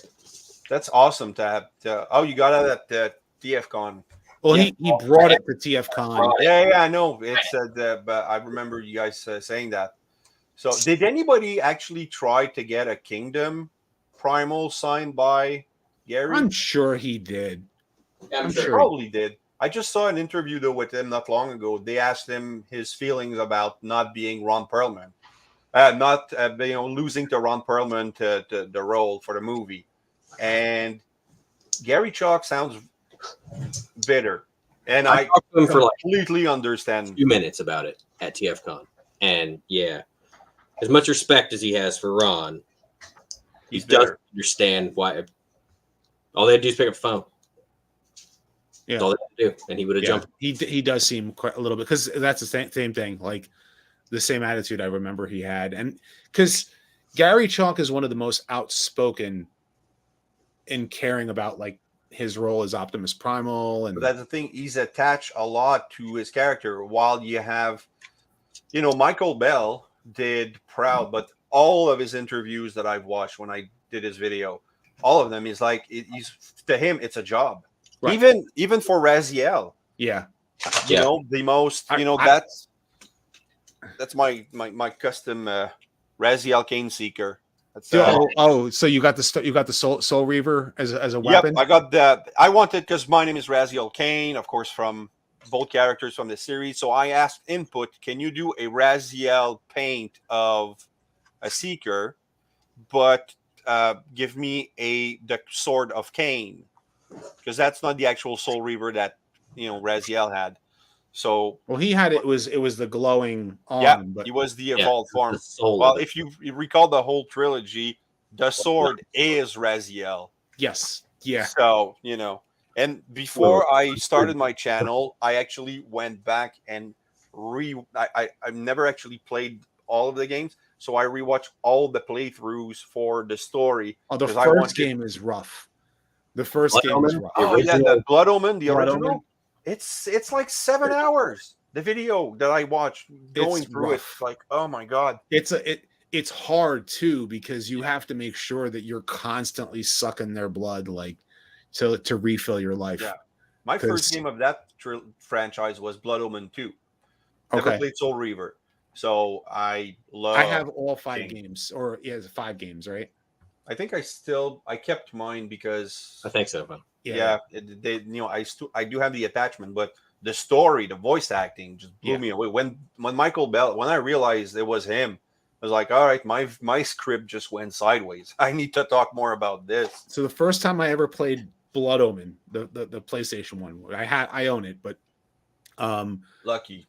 Two of the things that always stood out to me was something that you heard all the time in the game, because there was a lot of voice acting in the game. You heard "Fe Victus," because it was Cain. Every time he's slashing his sword, "Fe Victus," right?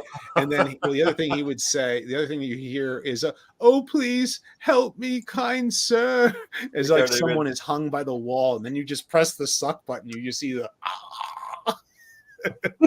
yeah.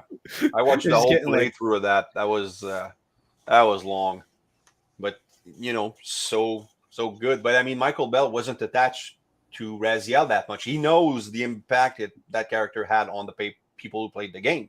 Right.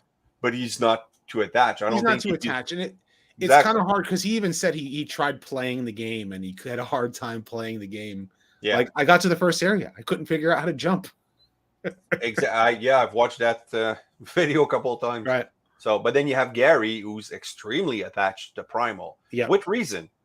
Yeah. Like it to a point. But that's when that fan asked him about Peter Cullen, and he said, "Yeah, we met, and then there was no good job or pat in the back or anything. It was kind of cold, and basically he thought that Peter was jealous because Gary did it for 12 years, while Peter only really did 3 at that point. The movies hadn't come out.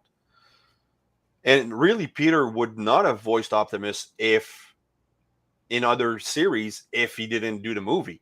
The movie the fans demanded. Yeah. But the fans also demanded Frank Welker. You can go on TFW 2005, around 2005, 2006, and look at the movie, the earliest movie topics, and you can scroll through all the pages of TFW 2005 and people talking about the live action films, and people were they wanted the robots to look like they were like they were supposed to. Yep. They wanted the vehicles. To me, I'm going to say this: vehicles is not a big deal, and I'll tell you why. There is a point where the vehicle does not. I don't need a 1980s Corvette. Yeah. For tracks or you can do a 2005 Corvette, right? You can give me a modernized truck, because the truck there is a level of where the vehicle is part of the character, but that's the thing, is that the vehicle might be part of the character, but that vehicle has to make sense for the modern day. So it's okay you can't have Prowl turn into a Datsun police car, but you can have him turn into a Crown Victoria. Yeah. Or I think nowadays it would be an SUV, but at the time of the live action films, they had Barricade turn into a Celine Mustang, because a Celine, I think, was where you actually saw police cars, making Mustang police cars.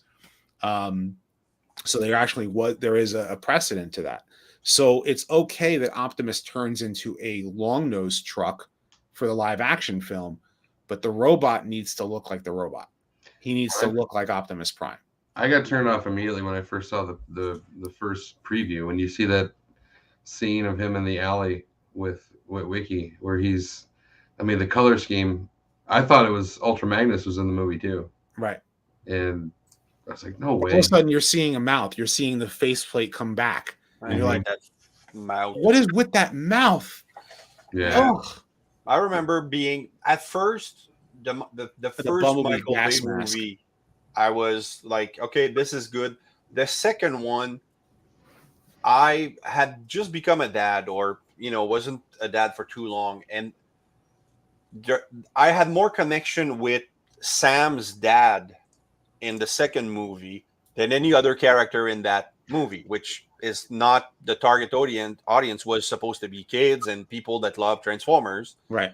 But that scene where they're We're all being going used together. as bait, and he said, "You gotta let me go." That, and I burst out crying.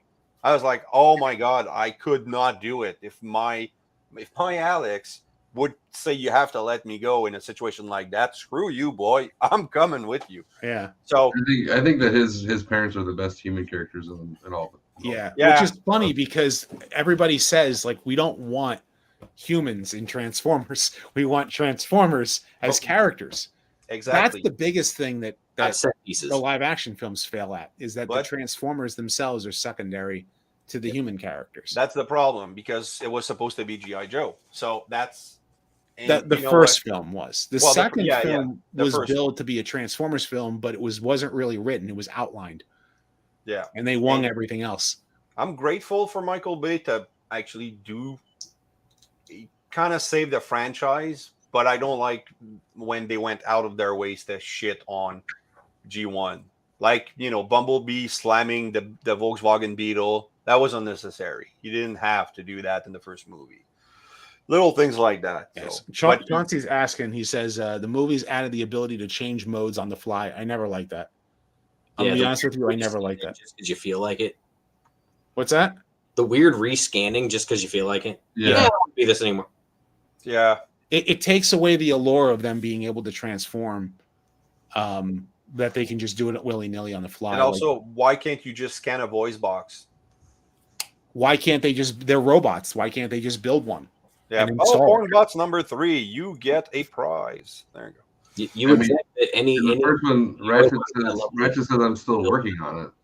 Yeah, he's still working on it. But at the end of the first film, permission to speak, sir. Yeah, I wish to go with exactly. Roy. and where did that go? Right. Yeah. By the third movie, he should have been talking. Well, Yeah. by the You should've- second movie. I mean- He should have been talking to the start of the first. Think one. about this. Austin Powers' first movie, they made fun of Austin Powers' teeth. I think by the second and third movie, he had his teeth fixed, Yeah. right? Character growth. Yeah. Which you had not in Transformers. Character growth did not exist. In the live action films, yeah. Yeah, exactly. In the live action. Okay, they actually named the girlfriend Carly in the third movie, so kudos to that. But that scene where she's confronting Megatron, that was a Michaela scene. Yeah. That they just slapped Carly in. And there was why would Carly oppose Megatron like that and stand up to him and be afraid of him? She doesn't know him. Michaela does, I think they did Fox wrong on It was a based level on of things. her comment, and I know Yeah, that was a Spielberg. That was their whole dispute thing going on. Yeah. Yeah, exactly. So she should have been a much a bigger star, but But like I said there's about much like of it. alternate modes, I'm okay with them modernizing the alternate mode, but it has to course. make sense for the character. So in other words, if you want to make it a Bumblebee is a beater car, like a beater Camaro, I understand why people wouldn't want him to be a Camaro, but I understand it to a degree, because it's you're what's that? You should Unsub deluxe. Unsub. Yeah. I'm kidding. I love you. But then you have like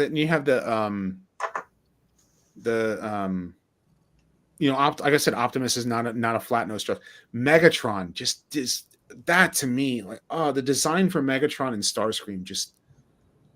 I mean, The relationship what were they between thinking? Megatron and every Starscream. every other vehicle was almost every other vehicle was military based on a human vehicle. Why would you not at least make Megatron a tank? Like in every iteration of the toy, you know what I mean? Just something human. He just looked like rolled up aluminum foil to me. Yeah. To be honest. Yeah. No. I mean, Babers, but after it did give us the Transformer Prime cartoon, which is what started this whole debate. And then they used, they moved away from the fully Babers look, and then put it a little G1-esque into it, like a good mix. The story was awesome. I really enjoyed Transformer Prime, so I can understand why people are upset that Bulkhead and RC don't look exactly like the Transformer Prime version. But we don't know. Bulkhead is one that it's more so about the choice of vehicle that they chose for him that's making that front of his chest. Why I think fans are probably, if it was a different truck, it might have looked a little bit better. Bulkhead being the robot mode or the vehicle mode that they're making him makes way more sense than this gigantic SUV he was in Prime. Yeah. That truck never made any sense. Yeah, because he was mass shifting. He was mass shifting to a bigger Yeah, he was. All the hell. Like, well, even in animated, he was that SUV. Because he was an SUV, right? That's what Yeah. he was. A green SUV. He should have been a Hummer. Well, because the vehicle they chose. SUV. I mean, like when International came out with SUVs, he is huge. More compared to the movie version of Ironhide, to be honest. Just an SUV. I didn't like Ironhide as a pickup truck. I didn't. He should have been a freaking wind charger or something, like a Dodge Caravan. That should have been Trailbreaker, right? Yeah. Or the other thing was his robot head design. Why can't the robot head designs look like the robot heads? Well, they had a canine look to them. I don't know why, but Ironhide reminds me of a dog. Like that's what a dog robot would look like. Yeah. So I don't know where they came up with Ratchet's head. I mean, no. Yeah, and Collector Express says the live action Decepticons look like bugs. Yep. They did. they all look like bugs. All of them. It's with the face. So I was super happy with the Bumblebee movie because that was a nerdgasm. Don't even get me started on Devastator. Oh no, Devastator was it's no. And again, that's juvenile sexual humor we didn't need with the big balls. Mm-hmm. We don't. He's not gonna go hump a leg. So. But Digital Caveman said the first Bayverse film, we found it hard to tell them apart. Yeah. Well, actually, the fight scene at the end of the second, when all the Decepticons are fighting, trying to prevent Spike or Sam to get to Optimus, I didn't realize, how many Autobots were actually fighting there. I just saw explosion and stuff. Right. But then you watch it in slow mo, you're like, okay, the RC bots are there. We haven't seen them since the beginning. Right. But now the amount of weird out of nowhere Transformers that showed up in that second movie. Like, where was Jolt the whole time? Yeah. Recharging his battery. I mean, that is you could say that, well, your G1, they had that problem. And it's like there is a logistics issue with G1 that's different. You're trying to justify the fact that G1 had its fair share of issues for the problems of your own movie. Yeah. Doesn't work. What's your expectation with Return of the Beast? Shit show or might be good? Cautiously optimistic. I have a feeling it's going to be a shit show because Bumblebee did so well, but then they are going to give it to somebody, or they gave it to somebody who's going to run with it more. Let's just cram everything into it. I'm going to go. It's going to be like a Bayverse movie again. I'm going to go in expecting complete and utter trash. That way, I can be pleasantly surprised no matter what they deliver. Yeah. Well, I'm disappointed. The director is the same guy who directed Creed 2, which is an awesome movie. Which is a pretty good movie. Yep. I liked Creed 1 better than Creed 2. I did. But so he's a capable director, but my hope is that with the direction that he's taking the film, that it will be exciting. I want the robots to be the stars. The robots need to be the stars. The humans, we're supposed to be being brought into their world. I don't need interactions with all these humans. I want to be brought into the world of the Transformers. And that is one of the reasons why the live action films have felt so disconnected to me. Oh, you lost all faith. Yeah. ACOM animation. Neldex So likes let me ask you a question, throw some Deluxe. Do oil on you the hate fire. The Simpsons because ACOM also animated The Simpsons? Sorry, go ahead. Repeat that. Do you also hate The Simpsons because ACOM animated Carnage in C minor, and that is one of the worst Yes, animated episodes of G1. it is. The story itself is not terrible, but the animation is bad. But Yeah, Simpsons is better. Is that Okay.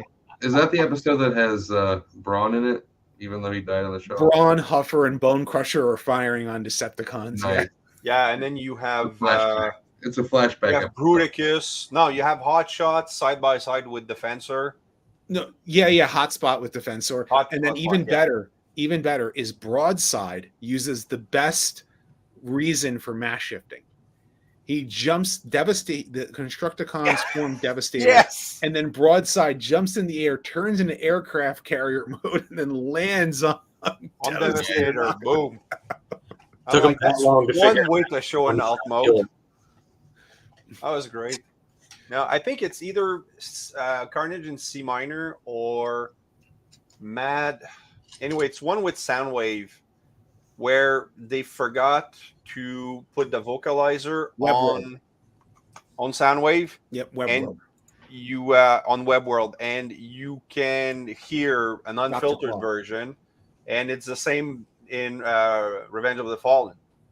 Same voice. I pointed it out when I did my 2-part Frank Welker video because that guy. He Frank Welker is the highest grossing actor in Hollywood. Is he really? Yep, because of not that he made a lot of money, but he's in everything. He's in everything. He's the monkey in Raiders of the Lost Ark. He's the monkey in Curious George too. Exactly. He's the monkey in Aladdin. So he's in every But he gets freaking all the movie residuals. since 1980. He I don't gets think all he the gets a day residuals. off, to be honest. Probably Yeah. not. No. He could retire and never have to worry about a penny. Exactly. What would Hollywood do if he retires? I mean, they depend on him so much. It's crazy. Yeah, no. Welker is freaking the most impressive voice actor I've ever researched. It's crazy. Like he's in so much, it's like it's hard to figure out. Like, okay, you're in this, you're in that, you're in this. Yeah. Like when I made my collage, specifically for videos that feature him. Let's see if I can pull one up. Here, while you're pulling that up, I've got to say goodnight. I got to get to bed. Raz, man, congratulations on 1 year. Keep it up. Thank you. I know you will do well. Yeah, we'll talk about Barricade tomorrow. Just I'll shoot you something on Messenger. Yeah, hit me up. Yeah, perfect. Let me see Remo, Rodimus, good night. Everyone else in the chat, good night. Everyone have a good Night. one. I'm just gonna show you this before I leave anyway. So let me see if I can share screen.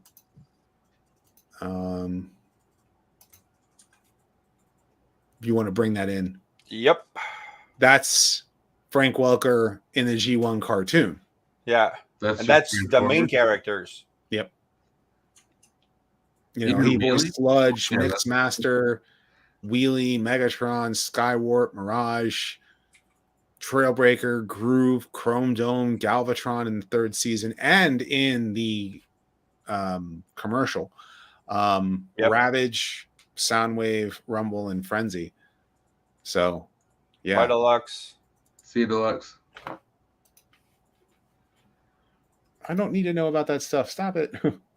Yeah, I knew with Galvatron. Galvatron definitely had that kind of Scooby-Doo sound to his voice. A little bit of Yeah. what's his name in Scooby-Doo? A little bit of tinge of Freddy. that. Freddy. Well, Yeah. yeah. Well, because Frank Welker was Freddy. Yep. Right. And he's currently, I think he was Scooby. Well, until recently, until the most recent Scooby-Doo cartoon, I think that. He still is. Yeah, it's still him. He's in the show Supernatural. There's an episode where they actually go in a Scooby-Doo cartoon because of some magic. Okay. And it relates to the fact that the boys always grew up in hotel rooms and everything, but Scooby-Doo was always there. They could always count on Scooby-Doo. So they actually did an episode where they go into, and it's the same crew Frank Welker is there and all the other voice actor and I'm like, I can't believe that Frank Welker is doing this so many years later, and he's again in one of my favorite shows. It's his voice awesome. And it was a great episode too. at all. My girlfriend hated it, but it was a super funny because you have Dean who's always eating, and now he's able to have a super big mouth like Shaggy and Scoob. It was just great, and he's trying to bone Daphne, so that was just hilarious. I didn't know that Peter Cullen did the sound of the Predator and the Predator. He did. Yep. Inspired by a crab that was flipped on his back when he was at the beach one time. Yeah. That's he was also King Kong. Yeah, I remember that. Which my dad was in that King Kong movie. Oh, really? The 1978 or 76. Really? Somewhere around there. I think it was 76. Your dad was like an extra, or yeah, he at the end of the film, King Kong falls off the top of the World Trade Center. Yeah, I remember. And his that. body's at the bottom.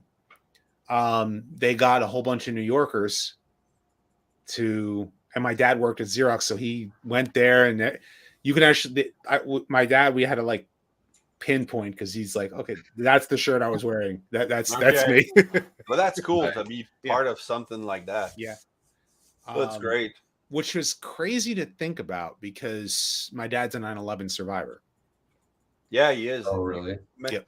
So, and he was it's very hard like to for him to like go into the city now, and so it was kind of hard for a while, and now not so much. But then again, New York is not the same New York as it used to be, But so like when I heard those comments about the IDW comics, I was like, yeah, IDW gone. With the no more Transformer comics, so a lot of stuff is changing. And the end of War for Cybertron, the end of IDW, and hopefully it's gonna go for something better. Legacy looks promising. Legacy looks like a lot of repaints. Like I watched, it has a lot of repaint potential. Yeah, well, I mean, the next one of the first wave is just Kingdom repaints. So I wanted to talk about Bulkhead real quick. I was trying to get into Bulkhead. And I kind of went into this long-winded rant about all these other previous Transformers series. Cool. And the thing about Bulkhead is I'm not like I understand why fans are upset about him, but I don't mind the new iteration of him because he's kind of a cross between both animated and Prime Bulkhead in a way. Yeah. And that's why I'm like, I like his alt mode. It's just if they just chose a different front of the truck. What's that? It's very fitting for the character. Yeah, like in other words, the alt mode is fine. It's just that maybe if they chose if the wheels weren't so close to the ground, I think is the other issue. If you put bigger wheels on him, but also like his shoulders, if you gave him shoulder pads, I think fans would probably wouldn't be so like upset about it because his arms do look a little lanky. And but he's not bad looking. Like I think, it's definitely he fits just like this barricade fits with my collection. This Bulkhead fits with my collection. Exactly, and then I think I understand where they're coming from. But also think about this: those Transformers Prime, the designs on those robots are very difficult to translate into vehicles. Yes. Very they were very like RC would be a very difficult. I think the only thing with RC that people are complaining is the nose, and I understand. Like you could have kept the same. That goes with the Prime aesthetic. That's the Prime aesthetic. That they're changing is they're going for the noses on just like because G1 bots had noses, and all previous Transformer series had noses.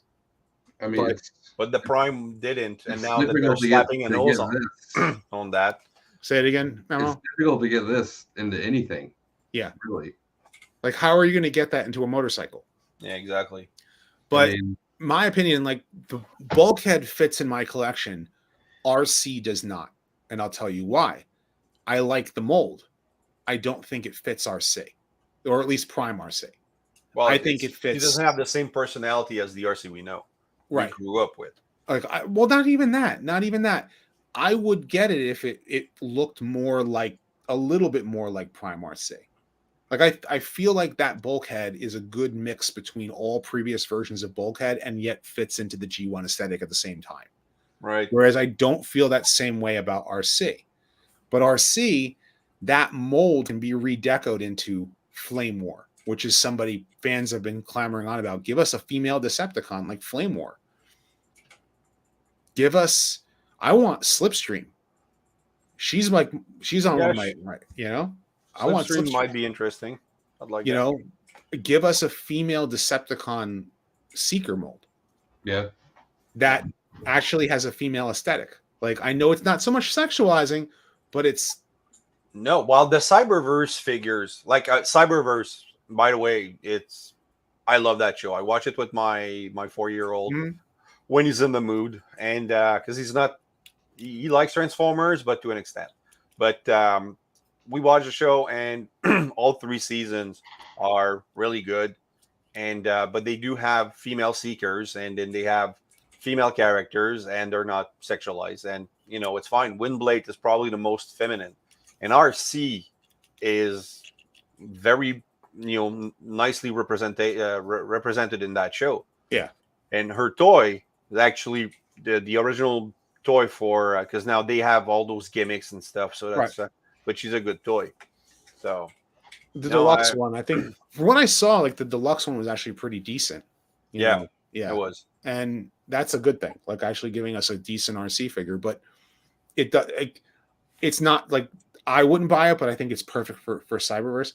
+1 on Slipstream. I bought her Cyberverse fig, even though it sucks. And that's the thing. Like we have not gotten a good Slipstream figure, and I want this level of posability on a G1-esque styled Slipstream. But they could remold it a little bit, instead of for the Earthrise Seekers. Like taking I would not want this just repainted into Slipstream. I would not. No. There's need to be a little bit of remolding. I have Road Rage, and I hate the fact that Road Rage there's not enough outside of her head to differentiate her between her and Trax. Yeah. Whereas the Masterpiece has that differentiation. It has the different legs. It has the different biceps. Right. The molding is different enough that I feel that Road Rage is a different character on the Masterpiece figure, but I don't feel that same way about the Kingdom one. And I don't want Slipstream to fall victim to that. I want her to have enough. Well, and then there's the thing. Do I want to spend $90 to try to get my hands on a Takara, collector's edition, Slipstream? No, I want a retail release that I can get my hands on and, add to my collection. Like retail release, non-exclusive, and it also matches the aesthetic. Like that's the thing about the Prime Legacy bulkhead is that he matches the aesthetic of War for Cybertron. The other thing about Prime toys is that Prime toys are 10 years old at most, right? Yeah, about that. Right. Because the first wave of Prime really didn't come out until a year later, I think, or maybe a couple months later, because the show was made before the toys. Whereas usually it's the other way around. Yeah, that's right. A rare so occasion. They had a hard time getting the toys designed, but those figures are pretty good posability wise. Compare this Starscream to G1 Starscream. Yeah, I had which one? Well, it's Bumblebee, the stealth, the black Bumblebee. Mm-hmm. We had that, but he looks like a Baver's Bumblebee a lot. So I don't think that they've adapted Bumblebee, the look, to the Prime show that much compared to what he was in Baver's. Well, that's the thing. Like the Prime Bumblebee and Baver's Bumblebee and similar. They're very similar. Very similar. So it's kind of like one of those like people have not ever had like another like that. They can say I've already had a million bumblebees. Like I have the Netflix bumblebee, and to me that's it took me a while, but Lone Dragon got it to me, and I was so happy. You know, and I would hope that fans would be able to get their hands on that one again because that one down. You know, at the end of the line, I want everybody to get exactly what they want. You know, if you prefer, you know, I don't hate on any collection. Anybody's happy. And you can argue if a figure is bad too. Like, you know, I don't think. Oh, there is bad figure. RC Kingdom. I love her. I toy hacked her. She's one of my favorite toys. She's a bad mold. Yes. This is awful. This thing. I got the Stinger Warrior. I ordered it from AliExpress. I ordered the Stinger Warrior. And then they announced Sandstorm, and he looks like a clearer polished dirt. This mold is terrible. I cannot stand this mold at all. Like I don't. Was that a gift or you bought it? I bought it. So much disappointment there. Oh man. I bought it. I felt that. Yeah. That's great. Yeah. All right. Well, I'm over 2 hours and I'm working tomorrow morning. So I'm going to have to cut this short. But the final thing is Sludge. SX86 Sludge. They did not include a small figure with it so far. I don't know if that's going to change. That's going to be the thing now. That's just something like I think they were trying to add value to the Studio Series 86 because they didn't know if like the leader classes were going to sell. So they're like, here, we'll throw in a whole bunch of other stuff. Yeah. And they didn't need to because I also think that I look at the Wheelie and the Daniel in that set as accessories, bad accessories. Yeah, they're still in the box. I think it's one of those things where you complain about something so much, we'll just not do it anymore. Yeah.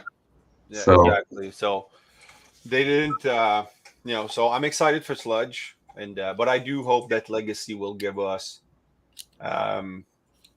Arblos and Kranix transformable characters, and hopefully some humans. I'd love to have some, 3.5 or even maybe 6 inchers. I'd pay for an actual. So you want a G.I. Joe classified version of? Yeah, I would actually get that. Give me, you know who I would love to see? DevCon. Yes. Okay, I have. Where is it? You just added 15 minutes onto the broadcast. No. But I have the Alpha Trion from Iron Fang. That is a great figure. It's a great figure, but I'm not on the bandwagon. But they have a DEFCON, and I'm waiting for Legacy to do something, or else I might actually do that. But DEFCON is a must. We need, just take this, and remove the extra wings, and just do a DEFCON with Scourge. Well, sweep. So, you could do, because of the head sculpt, you could do a DEFCON out of that. Yeah, I was surprised because the Titans Return, they could have turned that into DevCon, and they could have made Slizardo the headmaster. That could work. I could see that. But that's neither here nor there. But that's just something that they could have done. I'd love to see an Alpha Trion in RED or a more G1-esque that actually does transform in Legacy. I don't need a transforming. Say again, Emma? I just like to see a modern Alpha Trion. I mean, he's probably, in my opinion, probably one of the most overlooked characters in all of Transformers. It's so important. How about do Cuff as Dion? Like make that into a Dion figure. Yes, I'd like. Oh, they announced there's a rumor of a Dion. Orion Pax Alpha Trion 2 packs. It's still just a rumor, but I've seen that rumor somewhere. I think it's Facebook. So it's completely unreliable. Forget about it. But yeah, that would be interesting. But I'd love to see an Ariel and Dion 2 pack too. Actually, no, not 2-pack. Single factor, mainline, non-exclusive. Tired of shipping. I And think Alita 1 is going to be the retail, and Minerva is going to be retooled out of her and is going to be released in But you think it's going to be a new mold for a Alita? Walgreens. I think it's going Not to a be a new repack? mold. It's going to be a new mold. I'm hoping that it has a female aesthetic because I'd also like them to do a male version with Nightbeat. Nightbeat. Nightbeat. I would like to see Nightbeat, and I want to see Thunderwing. Yeah, PPR has been asking for Thunderwing for a while. Yeah, he has definitely. I don't Dude, recall Thunder- Nightbeat. Which one was it? Was it the bat? He's the blue and yellow. Yeah, he was blue and yellow. Okay. And he was the Oh, yeah, detective yeah. for the Matrix Okay. quest. Yeah. I remember that. Yep. All right. Here you go. Well, thanks for. Right there. Yep, that's Oh Nightbeat. yeah. Okay, got it. Well, Guy, thanks so much for showing up. It's been an honor to have Rodimus on the show, and Memo, as usual, my partner in streams these days. So Thanks for having me. anytime. And Happy anniversary, man. I'm always ready for a good chat and love to talk about this stuff. And Rodimus, if you want to do chat about on your other channel, I'm willing to nerd it out because I've actually watched a lot of the Godzillas recently. Not the old ones, but the new ones and everything. Okay. I need to get like back on the bandwagon and trying to get those reviews made. Yeah, so Godzilla is it's interesting, but Cobra Kai, anything you want to talk He-Man, because I've been watching the He-Man, the Kevin Smith one, and the other show, and anytime you need you want to discuss on your other channel, I'm available. So Good, bad, and indifferent. Found exactly. Speaking of Revelation, I found Skelliglow today. Nice, Out in the wild. good Scared find. one, sorry. It's all good. These are rare, man. They on this site. So Slow Decay, Collector Express, Digital. You guys are still here. I know most people already left. So very happy. I'm going to actually. Kato showed me a few tricks, so I'm gonna put the outro, and well, that's it. There you go. Take care, guys. Till all are one. Oh yes, and remember, nothing in life gives you a right to be an asshole. Take care. I'll see you again next time.